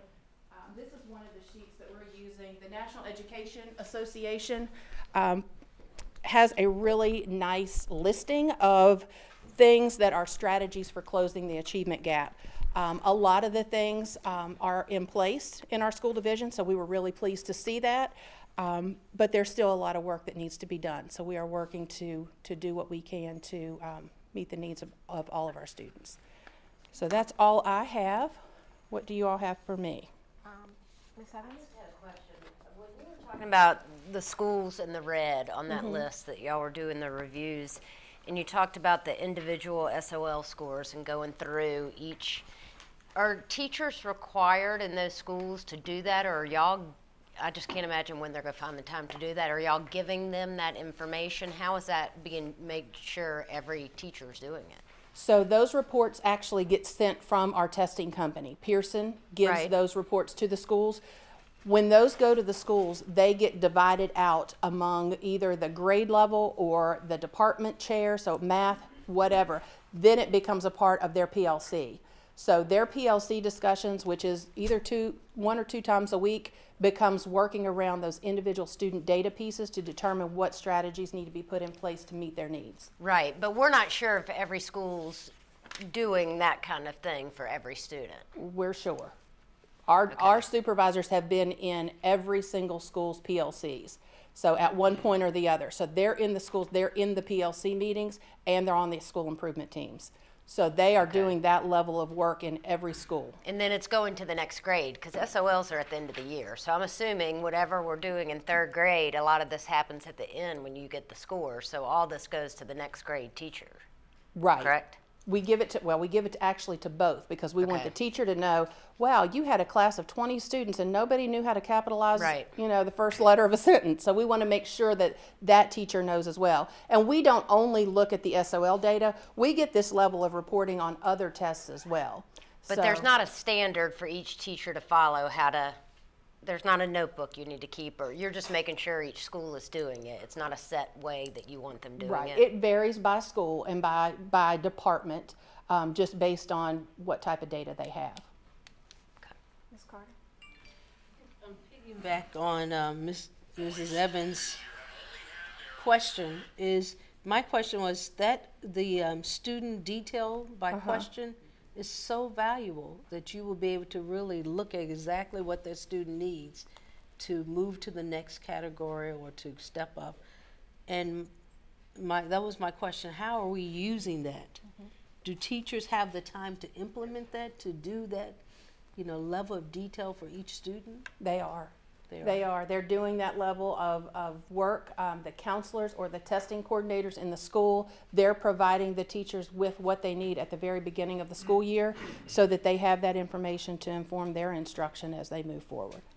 The next question is how quickly, because I know we have turnover with teachers, how quickly can a teacher come in and pick right up with those, the progress the student is making and knowing exactly where the student needs to be, where they need to go, and what targets or a task they need to do?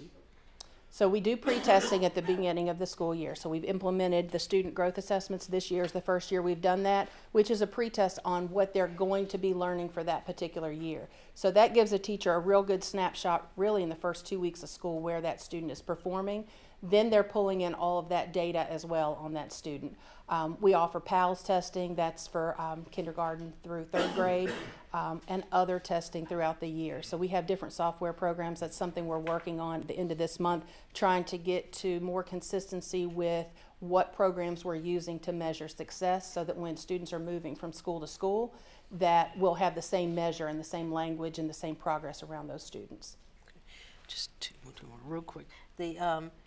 So are these things new? And if they're not, then we should see some movement in this achievement. Yeah, right. If we're really, are these things new? Some of the things in the presentation are new. Some of them have been around but not focused on quite as much as they probably could have been.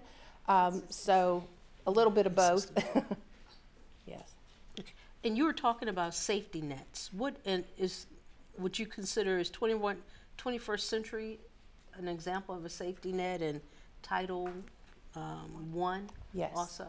Yes, any of those things that can support our students either with their behavior, with their academics, just to kind of catch them before they fall. We want to get them before they fall all the way and then bring them to where they need to be successful. Okay. And the last one, the parental involvement. Mm-hmm. Explain that again. So Title I money, when you get Title I grant money, there are different designations on how you spend that particular money. A lot of it is on personnel. So we can have Title I reading teachers who can pull students out and give them the one-on-one or one-on-3 tutoring that they need. It will also involve, there's a line for parental involvement, and every elementary school has a parental involvement budget. So they're doing things like take it workshops before SOL testing that gives the parents an idea on how to help their students study for SOL tests. And they get flashcards, laminated flashcards to take home with little concepts and things on it. We do things for the betterment of the parents. Like I said, we run GED programs, prep programs at our elementary schools for some of our parents that may be interested. So there's a wide range of things that we do with parents. We teach them how to read to their students, because sometimes we've got young moms that don't know the importance of reading to their students. So we do that as well. So it varies by school. It's part of each school's Title I plan, but they do have that earmarked for parental involvement. And the last one is the school improvement plan. Who develops this? There's a school improvement team at each school. We require, as Lynchburg City Schools, every school to complete a school improvement plan. Technically, only schools that are improvement have to have a school improvement plan, but we believe unless you're 100% on everything, everybody has room for improvement. So all schools do those school improvement plans with the assistance of our supervisors that work here in central office, helping them. The principals work through that, and then they've got a team of folks at their building. So that's something, and they meet either weekly or every other week. Some of them meet monthly and have a longer meeting, but they are working to revise that school improvement plan as things kind of go along throughout the year. Thank you. A wonderful job. So the questions I'm going to take you nothing to do. What the purpose is to see what resources are needed to reduce the gap. So you mentioned Virginia Department of Education new standards watch for gaps. So do they have a benchmark set in terms of acceptable gap and a not acceptable gap? Yes. So there are benchmarks for each subgroup, and those vary by test and by grade level. So what they typically do, they set a benchmark based on the performance of students across the state. The benchmarks are different. There's a benchmark for Asian students, there's a benchmark for African American students, economically disadvantaged students, and all of that plays into whether you're a red, a yellow, or a green. So yes, there are different benchmarks set. The goal, of course, is to get everybody to the benchmark of 70% passing. For all of them? For all of them. And we are achieving that here? We are achieving that in many of our schools, yes. So we have a plan in place to achieve it in all the schools? Yes, all of that is the plan to address a lot of our issues. One of the statewide largest gaps that we have is between students with disabilities and students without disabilities. That's our largest gap, And in most school divisions, you will see not quite making the target in that particular subgroup. Personally, what I like to see, what will it take for us to be a gapless, it's a dream, a gapless district, you know, and yes. Then we can, you know, advocate for those resources, but what will it take, what the goal is, and what will it take us to reach there? Because when I see these strategies, the strategies are always derived to achieve a goal. They strive for a goal. So do we have a timeline to be a gapless district, or have you thought about that? I would love to have a gapless school division. That's something that definitely is a dream and that we are working toward. Do I have the answer in my pocket? No, I don't, or I'd be on a tour bus probably making millions of dollars across the United States. But it's definitely something we strive for. And we don't want any student to fail. We want to put the supports in place at school. There are some things out of our control that we are working. The attendance is a huge issue. We have had 1,700 students miss between 10 and 49 days this school year. That's a lot of students missing a lot of instruction. So there are things that are not directly in our control that we struggle with, that we've got to try to figure out a way to work with community, work with parents to get students in school so that we can teach them the content that they need. Dr. Nillis, did you have a question? I do. Dr. Coleman? All right. I'm focusing back on the common themes across schools. The first listed piece is school improvement plan, etc., by student. I like that. And you killed it in terms of helping me to appreciate that we have a lot of stuff going on in 11 elementary schools, 3 middle schools, and 2 high schools, and our alternative places as well, correct? Yes. I mean, anybody who's watching this who can't see, we've got a lot. In fact, from what you shared, we have more than I even was aware of as a board member. So that's outstanding. First question I want to know is how many of our students are taking advantage of these opportunities, and the parents? Do you have any data on that? I could pull the data on that, and I will say that the strategies that we have that are during the school day, we are much more successful with students participating in. We do struggle with after-school programs such as 21st Century and others to get students to stay back. Gotcha. And a shout out to the bus drivers, because some of them are out until 8, 9 o'clock, Yes. et cetera, at night, bringing students home, and that's something to be commended. We need to, if it's by student, we have to, and this is comprehensive around the student, because you've got stuff available for them. But if, you know, this whole business about I would love gapless, and that's all of the gaps, and some of them are difficult because if they're dealing with, closing the gap may not be difficult, but there's some things that it's hard to change, disabilities and so forth. I understand that, all of that. But what I'm trying to say is I want to operate from a perspective that we can do this and that we do have the resolve.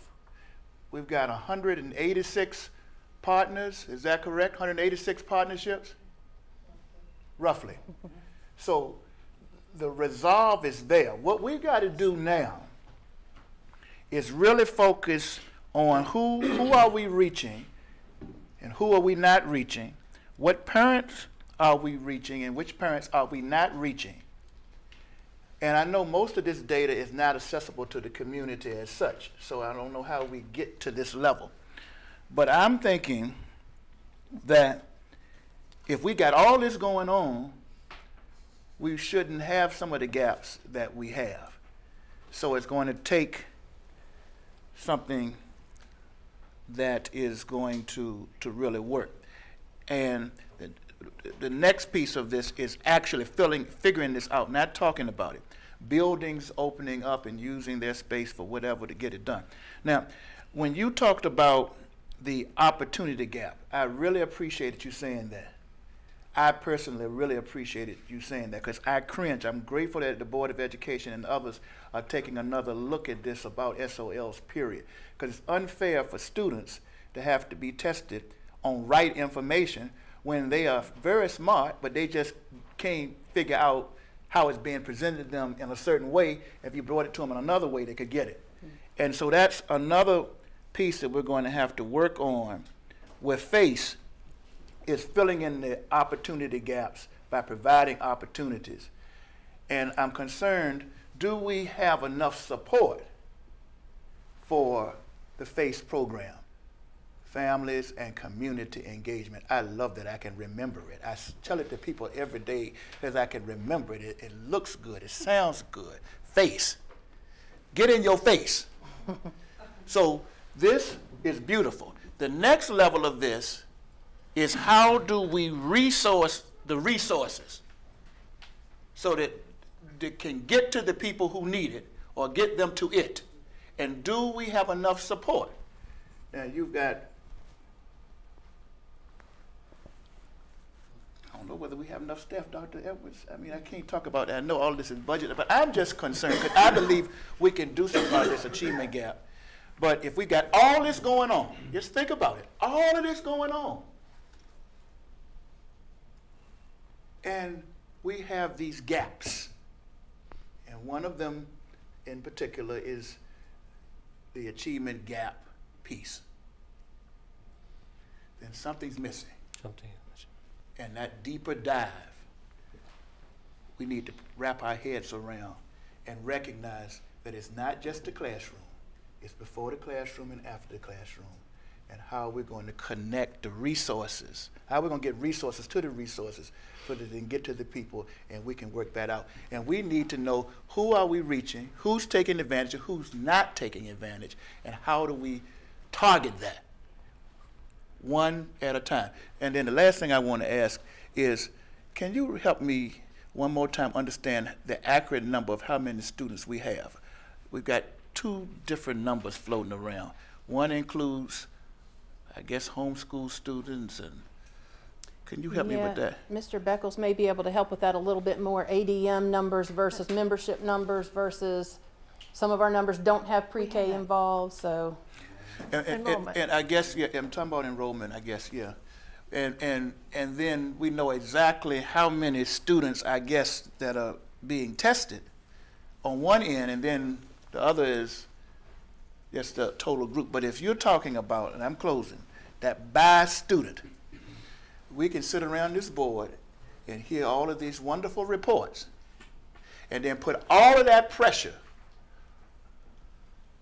to connect the resources to the resources, and we don't have the proper staffing, or do we? And do we know how to deal with the other aspects? Because if all that's being provided, it's not the school that's the problem, it doesn't appear by itself. But, I'm finished, Madam Chair. Dr. Brennan. I would hate to follow Dr. Coleman because he's so enthusiastic, but I'll try to match it a little bit. But thank you so much for the presentation and for this amazing work that's being done. Two questions. One is that I assume that a lot of what you're doing has been in place for some time and is being drilled down more, particularly looking at individual students.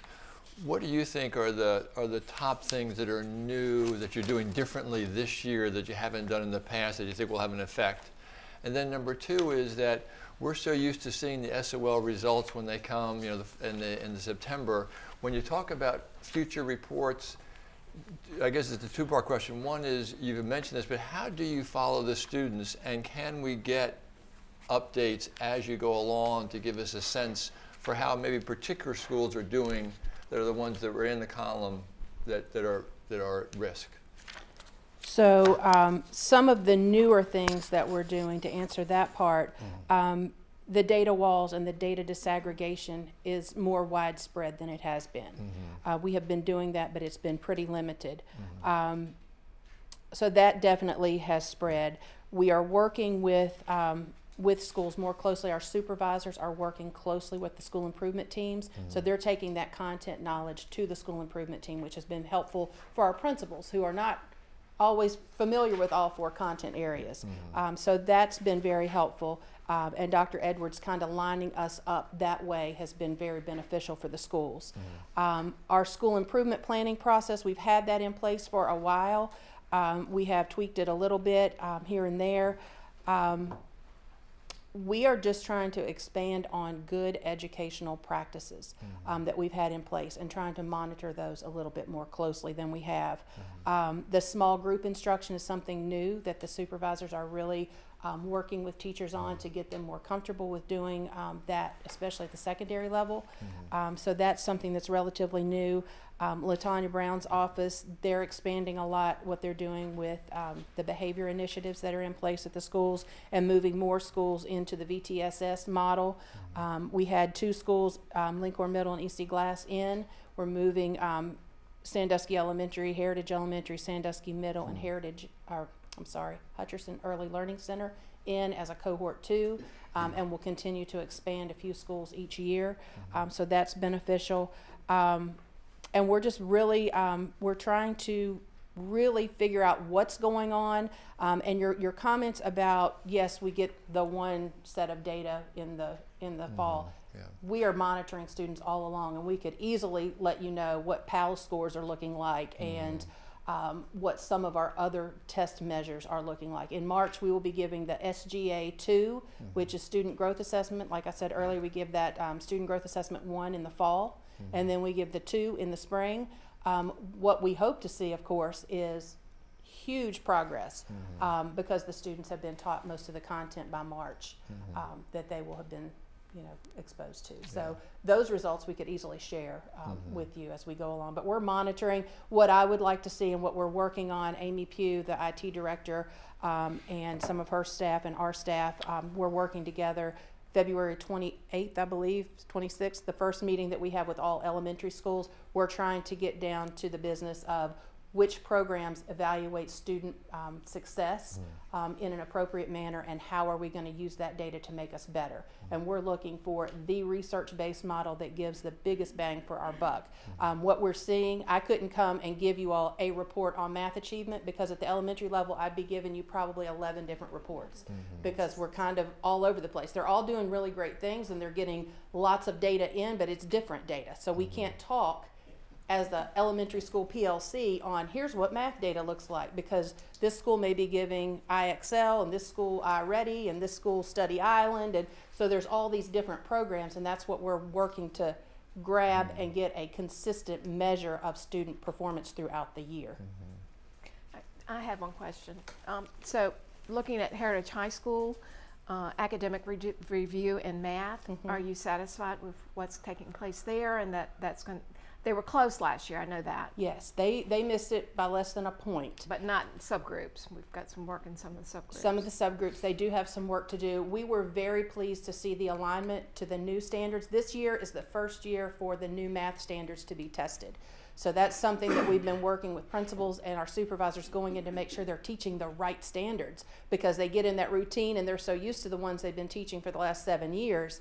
This year they've got to teach the new. And we were very pleased at Heritage High School to see nearly every classroom that was right on point with exactly what they're supposed to be teaching. And the interaction between students and teachers was so positive.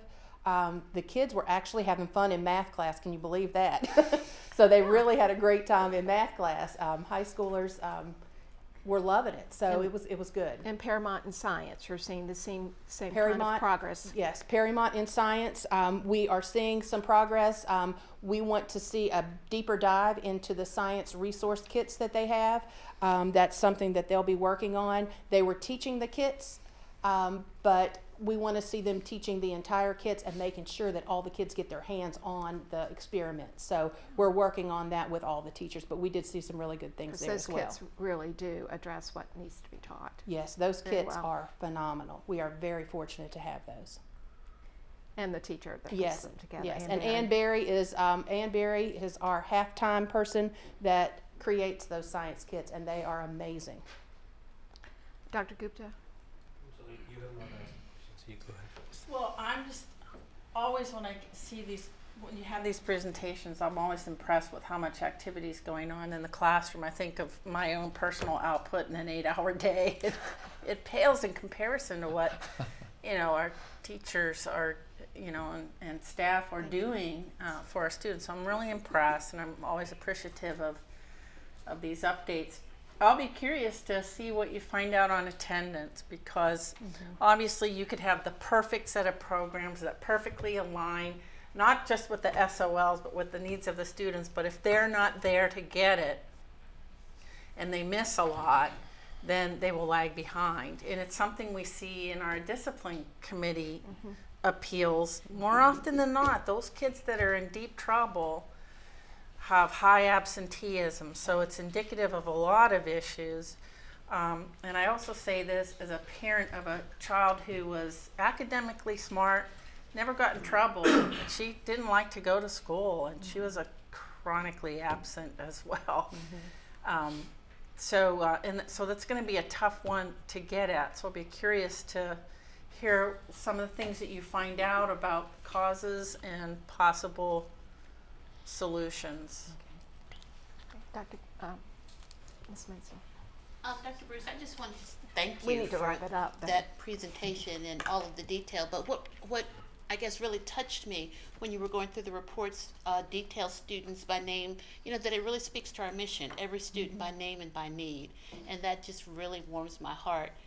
And I know that we say it, but it's nice to see its implementation. And I know that none of our teachers or educators sign up for short hours, and you know, but I thought about like the extra level of work that puts on them, and it just really makes me proud to be a part of this division. So thank you. Thank you, Dr. Gupta. Sharon, I'll come to you. I know Dr. Edwards mentioned that this is the tip of the iceberg. There are other causes, gaps, which cause this achievement gap. So personally, as one of the 9 board members, I'd like to ask, could we develop a sort of a root cause analysis? What's causing this achievement gap? I know your team may know it, to put it together through all the school systems. So we are not spinning our wheels. We're going forward and reducing the gap. Right now, I feel like we are there, we're not moving forward. So something is causing us to spin, maybe too much ice on the road. So how could we do, and that's what I come back to my previous thing was, what resources will it take for us to go forward?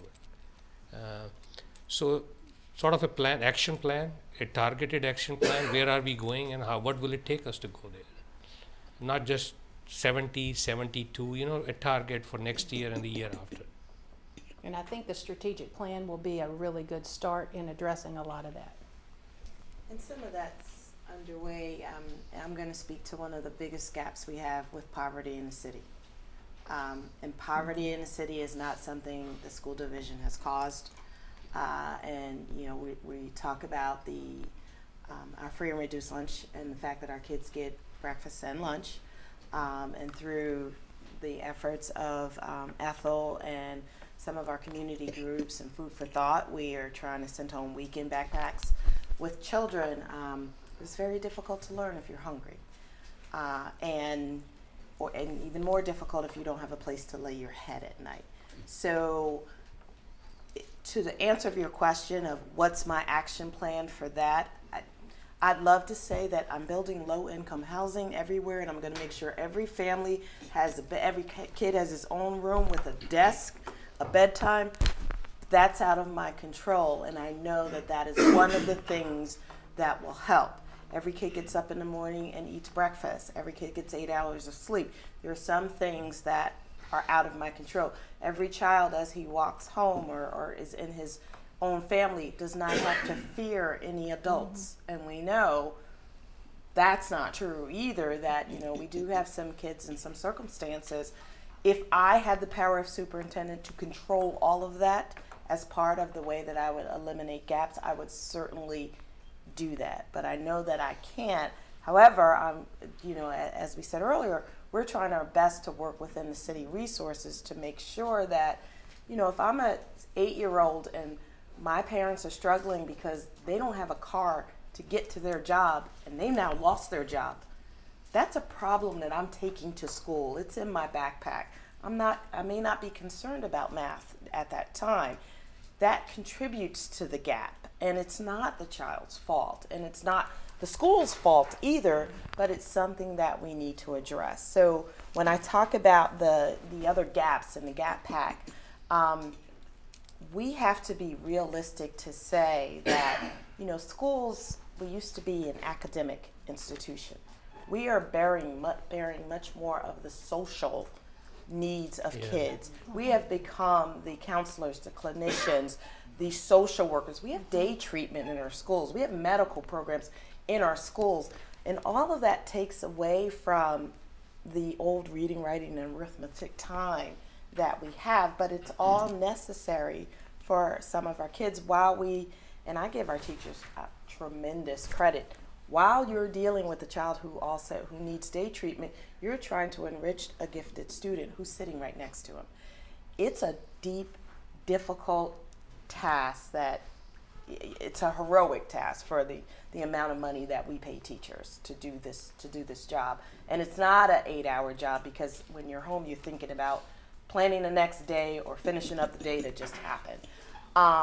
So your question as to an action plan to eliminate all the gaps is, in my opinion, an unfair thing to ask of Dr. Bruce. It is a fair thing to say, as a community, how are we working together? How are we working with social service, housing development, economic development to make sure that our families are stable so our kids are stable? The point I was trying to make is, short of low-income housing, is as a school division, could we open up our buildings a little longer for these kids to be able to study and have a meal with involvement of community resources, different churches and community. I know we are becoming like a social center point, but what could we do to help these kids to achieve where they want to go? That's a great idea that you just cha-ching, cha-ching in terms of personnel. I'm just throwing a random supervision. idea. It's just Yes. One thing, a lot of times we think that we need this huge solution, but what I'm hearing is consistency, that we really need to make sure that some of these things that are in place, that are working, that we're really looking at that and making sure it's across the board. Because even with the data wall, not all schools are doing that, and that's a valuable tool. But then also the PLCs, are we leaving all of this for the PLCs, and each PLC may be configured differently, and are they all running as a PLC supposed to run? Yeah, So, we've those had some pretty extensive PLC training, so the principals are attending those PLC meetings and monitoring and collecting agendas from those meetings. So they're pretty consistent across the school division. Yeah. 10 seconds. Madam Chair, I recommend, since this is going to be a very important part of every meeting, that you determine a time limit like we have for public comments for this section. That will help some. And then lastly, thank you for this, but programs don't change lives, relationships do. And so we've got the program, we're going to work on the relationships, and it's got to be more than just the teachers. We've got to get a whole bunch of people involved, and I think that's the next step to really think through for this discussion. Good points. Thank you so much for all your work and for all your comments. All right, new business. The first one, we're going to hear from about the Memorandum of Agreement with the Marine Corps Junior Reserve Officers Training Corps. Good evening. Good evening. We're just to the new business section of the meeting. No. I'm going to invite Sergeant Major Eldridge to come up to the podium as I kind of do a brief introduction. We have two junior ROTC programs, one Air Force at EC Glass, Marine Corps at Heritage High School. Every once in a while you have to update those memorandums. So this is the time to update the memorandum between the United States Marine Corps and Lynchburg City Schools. Involved in this memorandum review up to this point has been, of course, the instructors with the junior ROTC program, the principal, Mr. Beatty, the career and tech ed supervisor. If you didn't know, junior ROTC falls underneath career and tech ed in Lynchburg City Schools. Mr. Dellinger, myself, and Ms. Nora Dunn with the city attorney's office has reviewed this. So Sergeant Major is going to come up and give kind of a brief talk about what the program is and what it does, because these programs don't normally come before you as a school board, and I thought it was a great opportunity for you to hear briefly a few things that they do for our students and how they develop leadership, potential, citizenship, and other things like that. Hey, good evening, ladies and gentlemen. I apologize for hopefully maybe after a long night, a good meal, I'll be the dessert, and it'll be a nice piece of cheesecake for y'all to. I I did print out a couple of copies. Only have 7. I apologize for not having 9. But those are the copies that I have. There are the directive with the core curriculum classes that are part of the program that's nationally mandated. We're working on getting a PowerPoint up so I can just kind of flow a little bit easier. I just have some information I'd like to share. A little bit about me. Sergeant Major David Eldridge, retired, 25 years from the Marine Corps. My companion here, Gunnery Sergeant Robert Nice, retired, 20 years and a couple of days. So we'll start off with the program. It's a congressionally mandated program. And I will just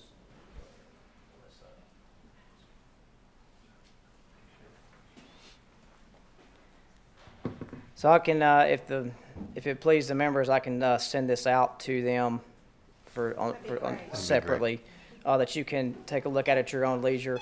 But I will just kind of go through it quickly. The program, if you're not familiar with it, I apologize if somebody's extremely familiar with the program. It was 1916 JROTC program was invented, Public Law 88674, Title 10, U.S. Code, blah, blah, blah. And the individual services are responsible for equipping and running the programs. Just to kind of give you a snippet from a fiscal standpoint, this year already the Marine Corps has already taken care of about $15,000 to $17,000 of cost when it comes to moving the cadets as far as lodging, busing, things of that nature to different places and events. There's 286 Marine Corps JROTCs in different high schools across America. There's currently 12 in the Commonwealth of Virginia. 2 in Culpeper County, 2 over in Henrico County, 1 in Highland Springs, Portsmouth, Hampton, Quantico, Churchland. We are the only one in Central Virginia that's west of Interstate 95 and or south of West Virginia. So we're kind of out here on an island by ourselves. So when it comes to participating in different events with our brethren, we have to go a little farther, cost a little more, but the Marine Corps typically takes care of that on just about every occasion. It's at no cost to the school. So ladies and gentlemen, if you would please, quick 2-minute video of the cadets of the JROTC program from last year. Yeah.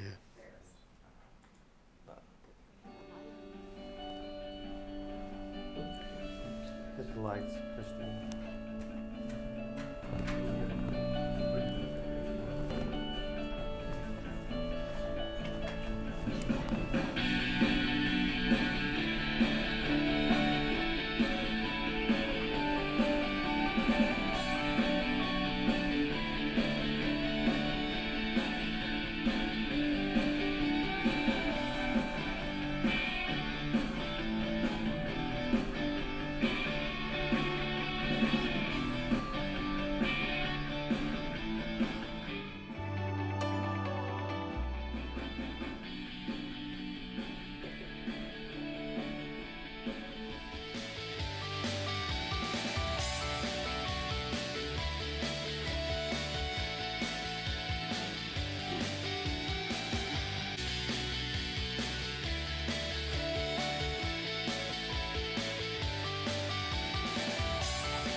To learn how to be a better leader and compete in drill competitions. Expose myself to military training such as knot tying and becoming part of the rifle team. Because I wanted to prove that I can accomplish more than what people think I can.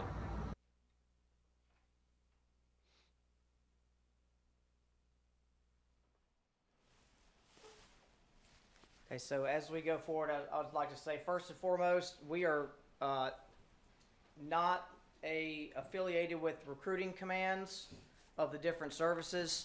I have a unique experience with that, as for the previous 3.5 years prior to taking this position, I was the senior enlisted for the Marine Corps recruiting station over in RS Richmond in Virginia. 323 high schools that we had recruiters in, 34 community colleges, and 4-year institutions for the officer accessions programs as well. So I got to see some of these different things, different services in different schools. Thank you. I will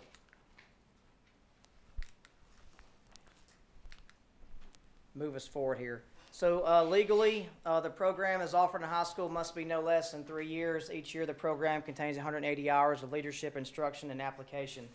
Programs may extend over 4 years. So it's a 3-year program minimum for a student for them to get credit post high school for being in a program. If they join the military, they have to have 3 years in the program, and they go the enlisted route, they get E2 or E3, depending on which service they join. But otherwise, for them to get credit, they have to do at least 3 years. The 4th year is an optional year. The student can come back for their 4th year, or we can say, you know what, thanks for participating, right? Good effort, good job, but you know, you might want to focus on other things. Sometimes we have students, they have things that are SOL specific. I lost one student. I dropped her out for the last semester because she needed an algebra class to be able to graduate. Well, algebra is more important than you hanging out with us at this point. So,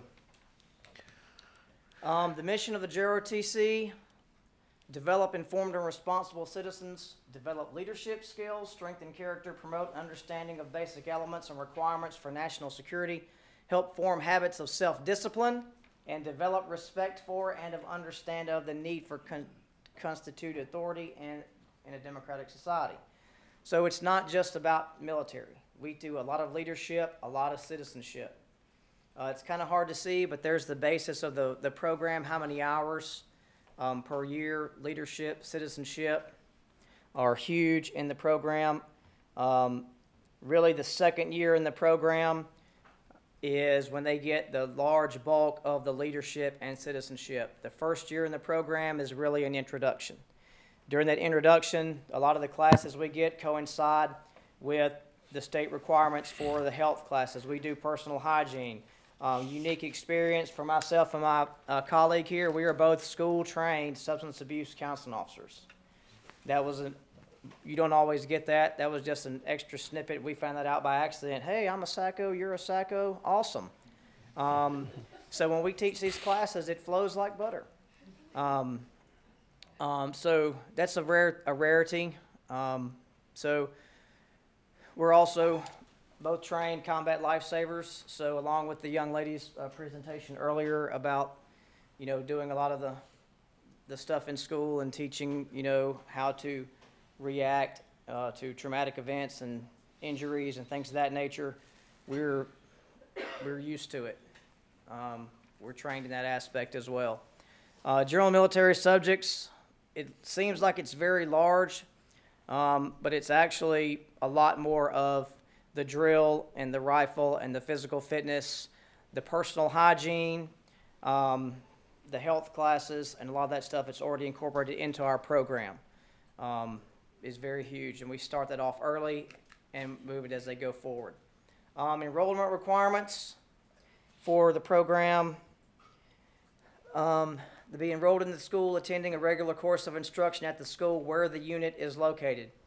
So, in other words, there are some locations where they kind of do a joint thing. Example, down in Newport News, Tab High School and Heritage High School down there have a Navy JROTC. They kind of do a port and starboard, if you will, kind of thing where they kind of mingle together. Bedford County has one like that where their instructor goes through 3 different schools, and that's very tasking. But the Marine Corps is not set up that way. The Marine Corps wants the students to be assigned to that school where their ROTC is. I don't have a problem taking a kid from Glass. Kids must be a good moral character, fully physically able to participate in events. Disenrollment, academic failure, ineptitude, or a poor attitude. Those are specific to the JROTC program. And then for school citizenship, cadets must maintain a high level of accountability, responsibility, and acting like they should. If they don't coincide with school policies, they don't get to participate. Extracurriculars, drill team, rifle team, orienteering team. We're going to start up the next school year. Ladies and gentlemen, barring any questions at this time. Thank you, Sergeant Major. He's currently, I saw an enrollment report, he's currently got 100 students at Heritage High School enrolled in the program. It's the highest it's been in the time frame that I've been here in Lynchburg. So I wanted him to give a brief kind of, here's what they do, here's how they put it all together. And since you're seeing the MOU, and this is the first junior ROTC MOU that I think has come to the board, so if you had a little context, then you'd better understand all the lingo in the memorandum. So. Yes, ma'am. Any questions? I just wish I could participate. Got open desk. We have seen them present the colors and at various meetings. Always impressive. Questions? Do you want to move this to consideration and consent agenda? I think so. Is that all right? Perfect. Thank you very much. Yes, thank you. Can I ask this question? Dr. Copeland, are you familiar if any other board has an MOU around the Marine Corps Junior Reserve Officer training? I would suspect every high school that has a Marine Corps Junior ROTC unit is, if they don't have a memorandum, they will be getting one shortly. Okay. Okay. Thank you. Thanks, guys.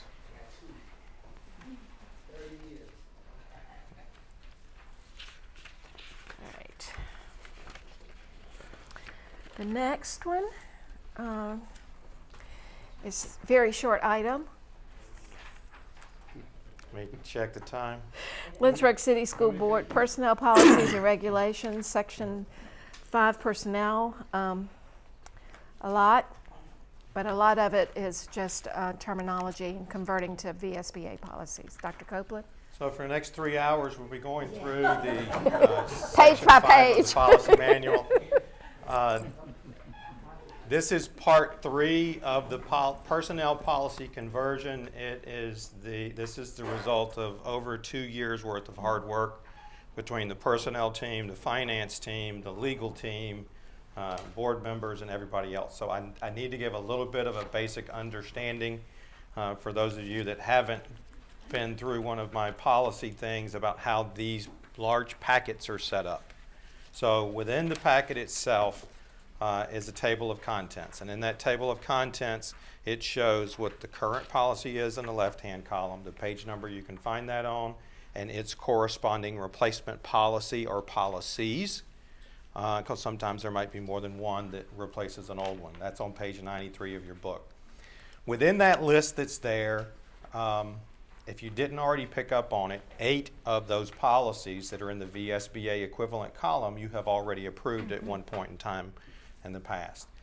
15 of the policies are in the left-hand column that are the LCS identifier. We are recommending that we no longer need them because they're out of date and they're not something we need to cover right now. There are 15 of those in there. So really the new policies that you're looking at in this packet only number a small 20 compared to the 45 or 50 that are there. Okay, so the way the policy manual is laid out, if you look into page 96, page 96 is where an old policy starts. An old policy will always start on a left-hand page. That's why throughout the publication you will see some page intentionally left blank statements and things like that. They are a specific font. If you go to page 101 and look at page 100 versus page 101, you can see the 2 different fonts. We keep the VSBA policy always starting on a right-hand page. Wherever the current policy ends, the VSBA will always start on a right-hand page. That way you always know you're looking at old on one side, new on the other. So that's the way this is laid out. You will also notice on the bottom of page 101 in the bottom left corner, you will see a copyright 518 VSBA. If we are taking that policy and adopting it unique to Lynchburg City Schools, we'll change that copyright to be LCS so that we know that that's ours. So that's the way this policy, excuse me, manuals are laid out. It's been a tried and true practice when we do these large chunks of policy to do that. This policy section was reviewed by a board subcommittee back on the 19th and the 28th. I think it took us about 3.5 hours and over 2 different meetings to go through this. From the personnel side, you have Ms. G and her experts from personnel. We had Nora Dunn in the room, and then we had Ms. Morrison and Dr. Sinha as the board reps. A couple of other unique things that you might not recall about policies, if you look at page 103, that's an example of a policy because it has the Z on the end of it. It is GCB-RZ. The Z corresponds with the copyright in the bottom left, that it's LCS unique. That policy, as it is there about teaching experience and allowable credit, actually comes from the previous policy 5-59, which starts in the 90s, page 95, 96. So if you looked on page 96, you'll see the teaching experience allowable credit, subsection D that starts. That whole section was brought forward with some edits and some changes to be the new regulation. So that's kind of the method to the madness as we go through this. Really covering the basics of how we got from there to here, how it's laid out, so that if you're reviewing it, you can better put together your questions should you have specific questions about policies. I don't think I had anything more specific to add, except for towards the end or the bottom of the table of contents, since we're at the end of the personnel policies. You'll see a bunch of policies that we're recommending adoption on that there is no current equivalent. So those are just policies when you see those that are GBLA that start on page 111 all the way down through GDG, which is on page 116. We had nothing in our current policy manual that met those requirements, so we're just asking for a straight adoption of what VSBA recommends. With that brief introduction, I can now go through page by page, or we can answer any questions you might have. I suggest, does anyone have any questions tonight? You have a better understanding of how this works, then maybe we can take some time and go back through it. I was the one that asked the question about the notes in the manual, and that your explanation of that to make sure that I was actually looking at the policy and not something, the code. So when you're looking, make sure you're looking at the policy, not the code. Right? Yeah, I think one of the things that has caused a little bit of confusion is you're reading an old policy and you don't necessarily recognize you're reading an old one, so you're ready to ask a question about, well, why is that in there? We don't do that anymore. So that's why just consider the fonts and the differences in the fonts when you're doing that. I've caught myself doing that a few times too. You're reading through something, and just so you understand that the approach that we do when we tackle something of this. So this is section 5, part 3 of the policy manual, and this piece right here gets looked at not only internal to us before we invite the board members to do it, and then it went through board member review twice. So I have the history. This is my last one with all my notes in it, and I have the previous one with notes in them, and I can go all the way back to 2 years ago. Policy section A stored in my office, and all the notes from all this stuff if we ever have to recreate how we got from there to here, because it's a lot, and I understand it's a lot. I think this reinforces that the policy subcommittee's work, Bill's point last meeting, and so if Susan Morrison and Kim Sinha, you all. I don't have anything to discuss. Well, I think it's a lot of information, so perhaps give everyone an opportunity to, now that we understand how to read it. Right. And that way, then we can get those questions into Ben ahead of time so that we don't have to sit and go through it like we did. Dr. Gupta? Maybe mystery of acronyms, this BC, BCD, BA, you know, there must be a logic behind this. Two letters, 3 letters, 4 letters. So one day you can give us tutorial. I would hope at this point in your Google folder sits the breakdown of what's comprised within Section A policies, Section B policies, and when you actually look at them all together. So these are sub-bullets. I've seen them get as long as 5 letters. Yeah. And there's some tongue twisters there when you get G, B, D, C, E's in there. But it does correspond, Dr. Gupta, with the National School Boards Association's architecture for policy manuals. So there's a method to the madness. Okay. Dr. Coleman?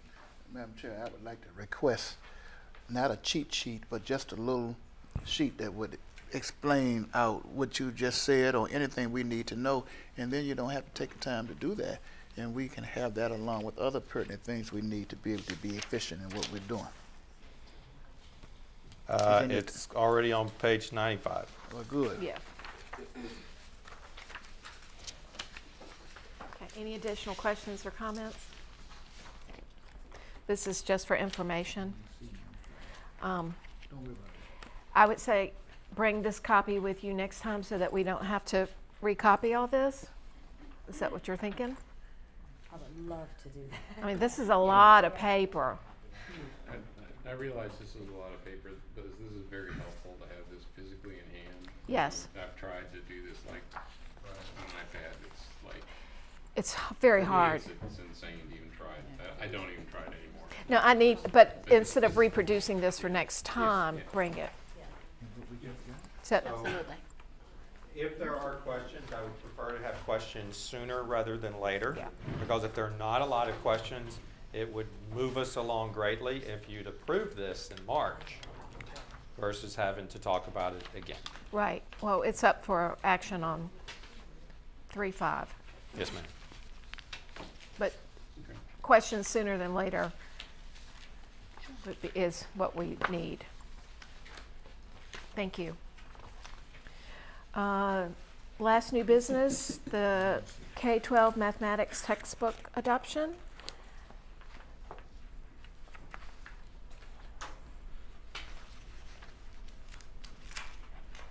Sorry we kept you so late. It's all right. I'm hangry, but I'll make it. All right, good evening.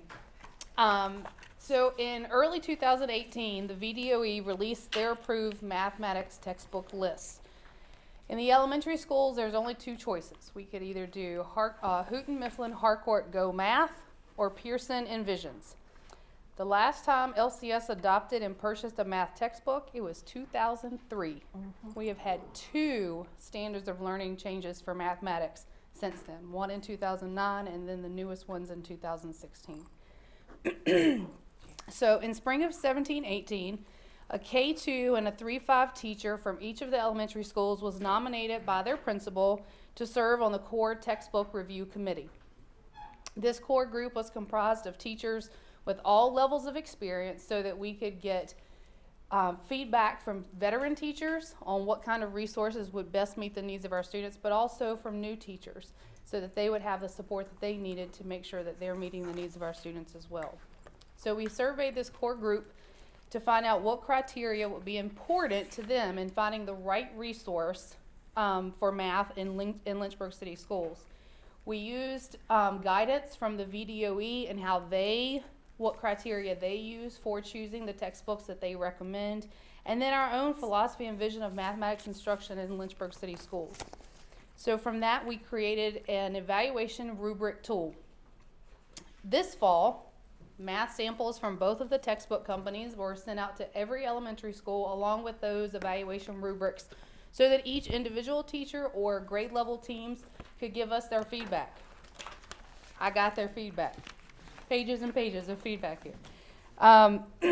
So also in October, the core textbook review team at both elementary and middle schools and high schools met with the textbook representatives. So for the elementary school, we only had 2. So HMH sent their person, and they talked for about 1 hour and 15 minutes, and then Pearson talked for about 1 hour and 15 minutes to that core group. So they were able to take all of that information back to their faculties and share out and give them a little bit of guidance here. And they asked such amazing questions during the time. I mean, they were really engaged to the presentations and were asking questions about, well, what do you offer for differentiating for an ELL student? What about my special education population? What about my gifted kids? I mean, they were really in depth. And then about the technology components. What are you going to have to support the technology that I want to implement in my classroom, and also the small group guided math stations? So they were really invested in that. We sent out literally a 30-second survey. What grade level do you teach? Which resource do you prefer, HMH Go Math or Pearson? And if you don't like either one of them, tell me why. What else can we try to provide you? So from the qualitative data that I got through the rubrics and then the quantitative data from the 30-second survey, I am recommending that Lynchburg City Schools adopt and purchase the HMH Go Math based on the data that I received from teachers for K-5. And then at the secondary level was the process was very similar to what the elementary went through. The only difference is at the secondary level, the state had approved 4 for middle school and 5 for high school. So the core leadership group looked through all of them and reviewed them and went through the whole process with presentation from the reps from each textbook company. And then they narrowed it down to 3. We felt that at that point, after they had an opportunity to review it and go through the rubric and look at all the components that we were looking for and teachers are looking for and could best support the implementation of the standards, then they narrowed it down to 3. And so at the middle school level, they narrowed it down to Big Ideas and HMH and Pearson. And then at the high school level, they had the same options, except they also had Agile, which is mostly online. And they chose the 3 were Big Ideas, HMH, and Pearson as well. And then once they did that and they reviewed the materials, it was opened up to the whole division, including teachers, parents, community, and school board members. As a matter of fact, we still have the materials down there if you would like to look at them. And after that was done and the survey was administered, middle school selected Big Ideas, and that's our proposal today to you. And high school chose HMH. So our hope is that we have gone through a long period of time with no adoption. And some good things have happened because people become very reflective when they have to kind of think about what they have to teach and how they're going to teach it. But I think it's time for us to look at a way to support the implementation of the new standards. We don't want to go back and just rely on textbooks. We want the textbook, the curriculum is a standards of learning. That's what we have to teach. We want these resources to support the implementation of those standards. So, Okay, any questions? Questions, Dr. Gupta? Does it have any cost implications for Mr. Beck? Yeah. Very slight. Just a small, almost $1 million. It stays within the time. There's it, reserve. It's expensive. It's a fair question. I mean, what is that answer? Do we have the money? It stays we within do have it. the but as a cost implication, stays within the budget you have. Remember I referred to earlier that we're going to spend about $1.1 million, I think. This is one of them. And we do have the reserve to cover that. Now, after we spend it this year, we are on the current year's budget. There's no more reserve to go to. Yeah. So our adoptions need to be within, and it's normally around 450, 475, 500,000 thereafter. We only have this amount because you can't spend the textbook money on anything else. So if you don't spend it in the current year, it goes to the reserve. Now this year we'll deplete our reserves and be on what I call year to year. Was there, thank you, was there any concern about having a different company in the middle school? We've got one at the elementary and one at the high school. Is there any concern about the consistency and the what the differences that they may find, or that? Well, I would say that it was, the teachers had an opportunity to look at all of them. And there was some, there was what you had and what we had at the middle school and the high school. There are common aspects to it. And they all had an opportunity to look at them. And I think it was important for them to decide what would best fit their needs at that particular level. And I don't know what you think, but they asked, the core leadership review team asked about, well, what if K2 wants one and 3-5 wants the other? And I said, that's feasible. We can negotiate a contract that way. But then when it came down to the decision time in November, they said, I really think it's important that we have that continuity, at least within the elementary schools. And another thing that happens at the middle school and high school is then you break out into, you have only a geometry textbook. Right. And that is different than an elementary or a 6th or Right. 7th grade textbook because it encompasses all things math. And the high school classes that are taught in the middle school will have the same textbook at the high school. Ms. Carter? 6th grade, or there's the HMH, and then the other one has the big ideas. So what's the difference in those 6 grades? The HMH is for the 5A at the elementary school, the 5A math. So we wanted to keep consistency as long as they're in the elementary school that they're using the HMH textbook because they're in a regular K through 4 class, and then when they get to 5A math, here we're going to spring a whole new platform on them versus keeping it consistent. And then when they go to middle school, they'll make that transition into big ideas. Questions? Other? Is this something you want to move to the agenda? Consent? Doctor? Just a comment to thank you all so much for that tremendous project of bringing this up to date and gathering information and including so many different people in the decision. I think that's really just a great job, and thank you all so much for doing that. And for all the extra work. Yeah. Yes. Yeah, I did actually go down there, and I was like, oh, I'm going to look at textbooks, and it was actually it was intimidating to start trolling through there and seeing when you go first through high school and calculus and a lot of material, and they seem to be claiming they were aligned with the Virginia SOLs, which kind of surprised me a little bit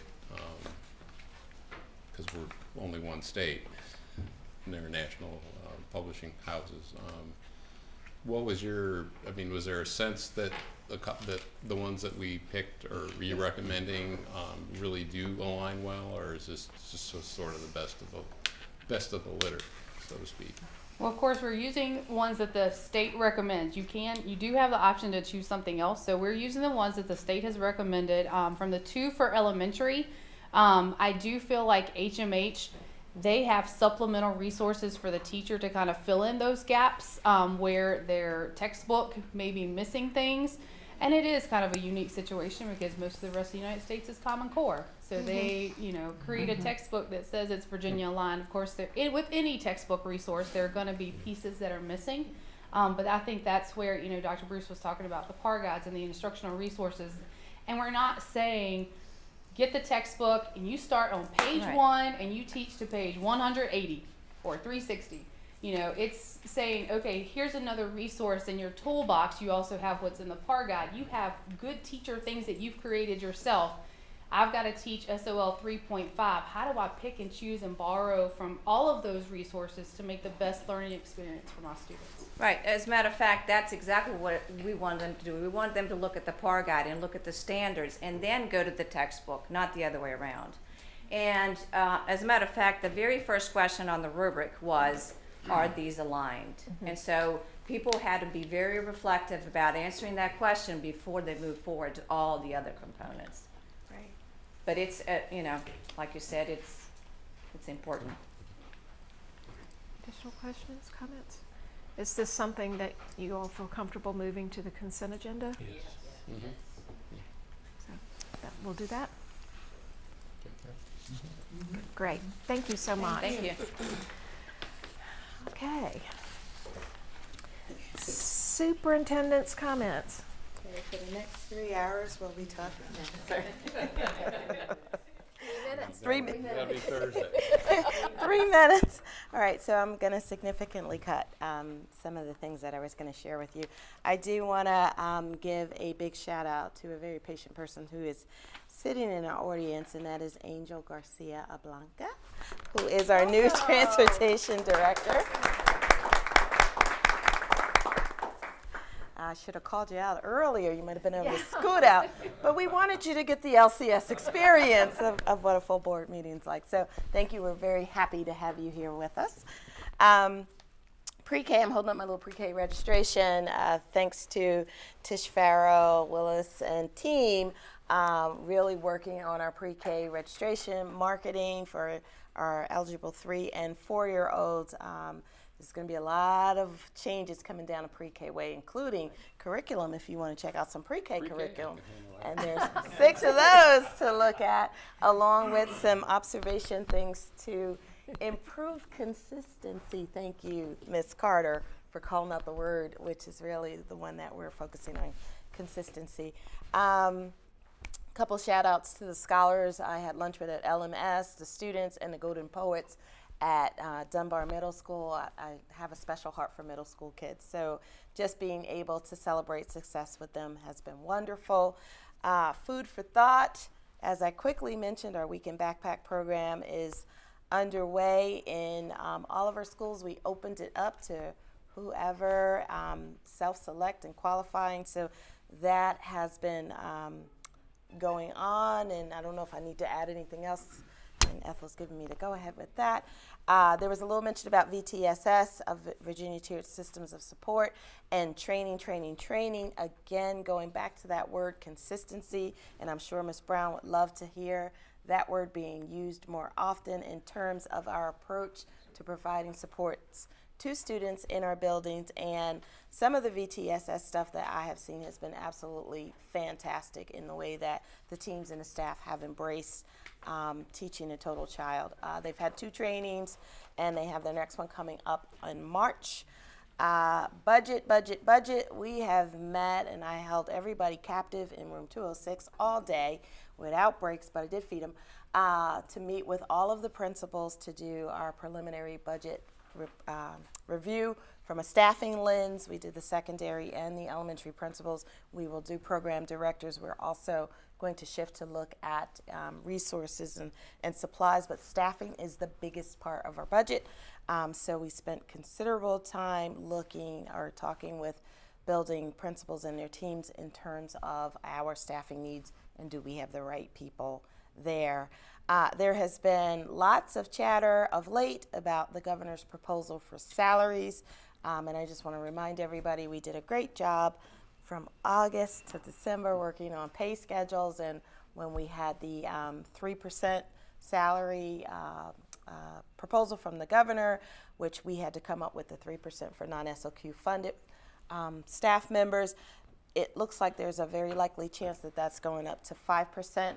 So since that is a likely proposal, we are really looking at what our options are and also engaging our city council in conversation regarding that. But I did want to mention, just so people understood, the new 5% piece that's coming up. Lots of community engagement, and I won't go over in details, but meeting with the Ed Foundation, the Rotary Club in support of our literacy. We had our city school leadership meetings, which again, we're talking about legislative advocacy. We met with the Boys and Girls Club about how they could collaborate with us in meeting some of our goals. Had a program directors meeting with the Gov School STEM Academy, the Jail to Detention Center, Laurel School, and Steps with Links. So lots to come out. I shared some of that with you in my newsletter.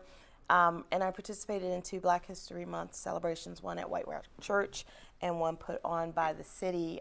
Just a wonderful opportunity. And just to go back to what Mrs. Taylor said, I don't know if she was in that corner over there, she may have left. We, at the community conversation on January 10th, we did say that we would be having additional meetings, and I do think I said they would probably be within the next 2 months. So yes, it's been, I think she said 26 days, and we've been working hard in those 26 days, but we do anticipate having our I think it's alternatives to discipline, and Ms. Brown, correct me, sometime at the end of March, 27-ish, okay? And then the curriculum folks are looking around March 7th for their meeting. Ethel and I have met with some folks in terms of the FACE, but again, they're going to training for equity and initiatives on February 27th, is that, am I right? Yep. And we plan to meet on March 12th. Special education, they were here with their recommendations. They're a little bit ahead of us, and they're breaking into 3 subcommittees, and they have meetings that are coming up in late February and in March and April as well. So I didn't want the community to think that we weren't moving and shaking. We're moving and shaking with a lot of things, and we will be reaching out to folks pretty soon to get all of this advocacy work up and running. And that's my 3-minute report. Thank you. Board comments. Dr. Brennan. Two relatively quick things. One is that I just wanted to do a shout out to Miss Ginger Paris and her Suzuki team that were at the Academy Center for the Arts last Friday night, where they had all the students, Suzuki students from the elementary school and from the middle school. I asked her for a head count. She said there were 372 students that participated in that concert, and I would suspect that each student had at least 2 family members with them, if not more. So there were 1,000 people down there, and talking about what's right with diversity, you look at that group of people and it's really very impressive. White, black, brown, big, small, all working together. It's a great program. So thanks to them, and also thanks to the Academy, who's allowed them to use that space for the last 4 years for that program. My only comment is once again thanking Dr. Edwards for her newsletter, which is always so helpful, and her comments about the Golden Poets. But with full transparency, I do want to point out that, as you pointed out, there's been a significant drop in enrollment in our schools over the last 3 years. And there's been an increased demand for people who want to move out of the schools. And I think as we look at our different committees and we look about community engagement, I hope that we will really look at what do we do to try to make the schools attractive and encouraging, and tell our stories so that students will, so we can increase that trend, change that trend, so we have enrollment increasing rather than decreasing, and have students wanting to stay in a great system. So I hope as we have our discussion either in the work session or some other point, we really talk about how can we have a proactive effort for that. Thank you. Yes, Ms. Mason. We often in previous conversations have talked about not doing a good job of always telling our story or celebrating. So this weekend I had the opportunity to attend an event sponsored by the men of Alpha Phi Alpha fraternity. And there was a category in education. And we had our very own Ms. Ethel Reeves was nominated, along with Ms. Michelle Berger, who is a former employee. Ms. Reeves won the award, but it's really nice to see that she's being acknowledged for her hard work in the community. And I had to imagine that that was a tough decision, because Ms. Berger has been a staple in our school system forever. So I just want to say congratulations to you, and thank you. Congratulations. Share her good news. Thank you.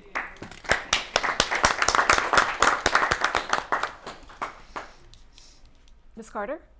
And just Ms. Berger graduating from Heritage High School, the first graduating class. Her sister and I was in the second. But the rings for the Heritage High football team, it just saddens me that some of the kids are really struggling to pay for their rings. And I know there are resources out there that we can help them with this. Is anyone looking into that, or are you aware of that? Yes, and I know that there are several fundraiser opportunities, one of which we all can get our sweatshirts, as Sedora told us, in terms of helping and support with that, but it's something we're looking into. Okay. And do we know how many still need the? I don't have the numbers off the top. But if we can look into that, it'll be great. Dr. Coleman?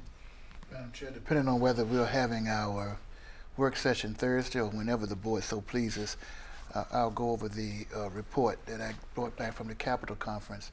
Crossover happened yesterday, so everything that passed, whichever house, moved to the other, and so we're still waiting on a lot of that dynamic.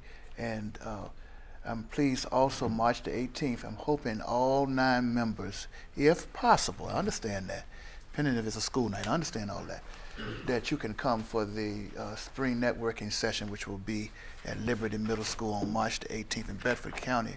It's going to be an interactive night. It's going to be powerful. And the main speaker will be our own superintendent, Dr. Crystal Edwards. And so I'm happy about that and We're pleased start about charging it. a fee. What time? You can start getting there at 5 o'clock because they're going to start. The art show starts it off. We do have any additional comments before I wrap it up? Yes. I don't want to be slapped for point of order again, but the information session, the work session for February 7th is not on the agenda.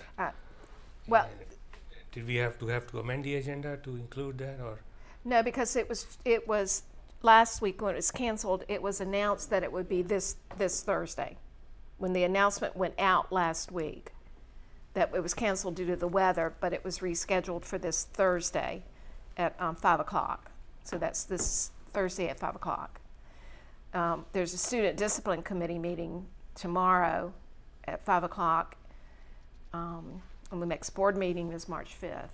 So that email went out last Thursday morning.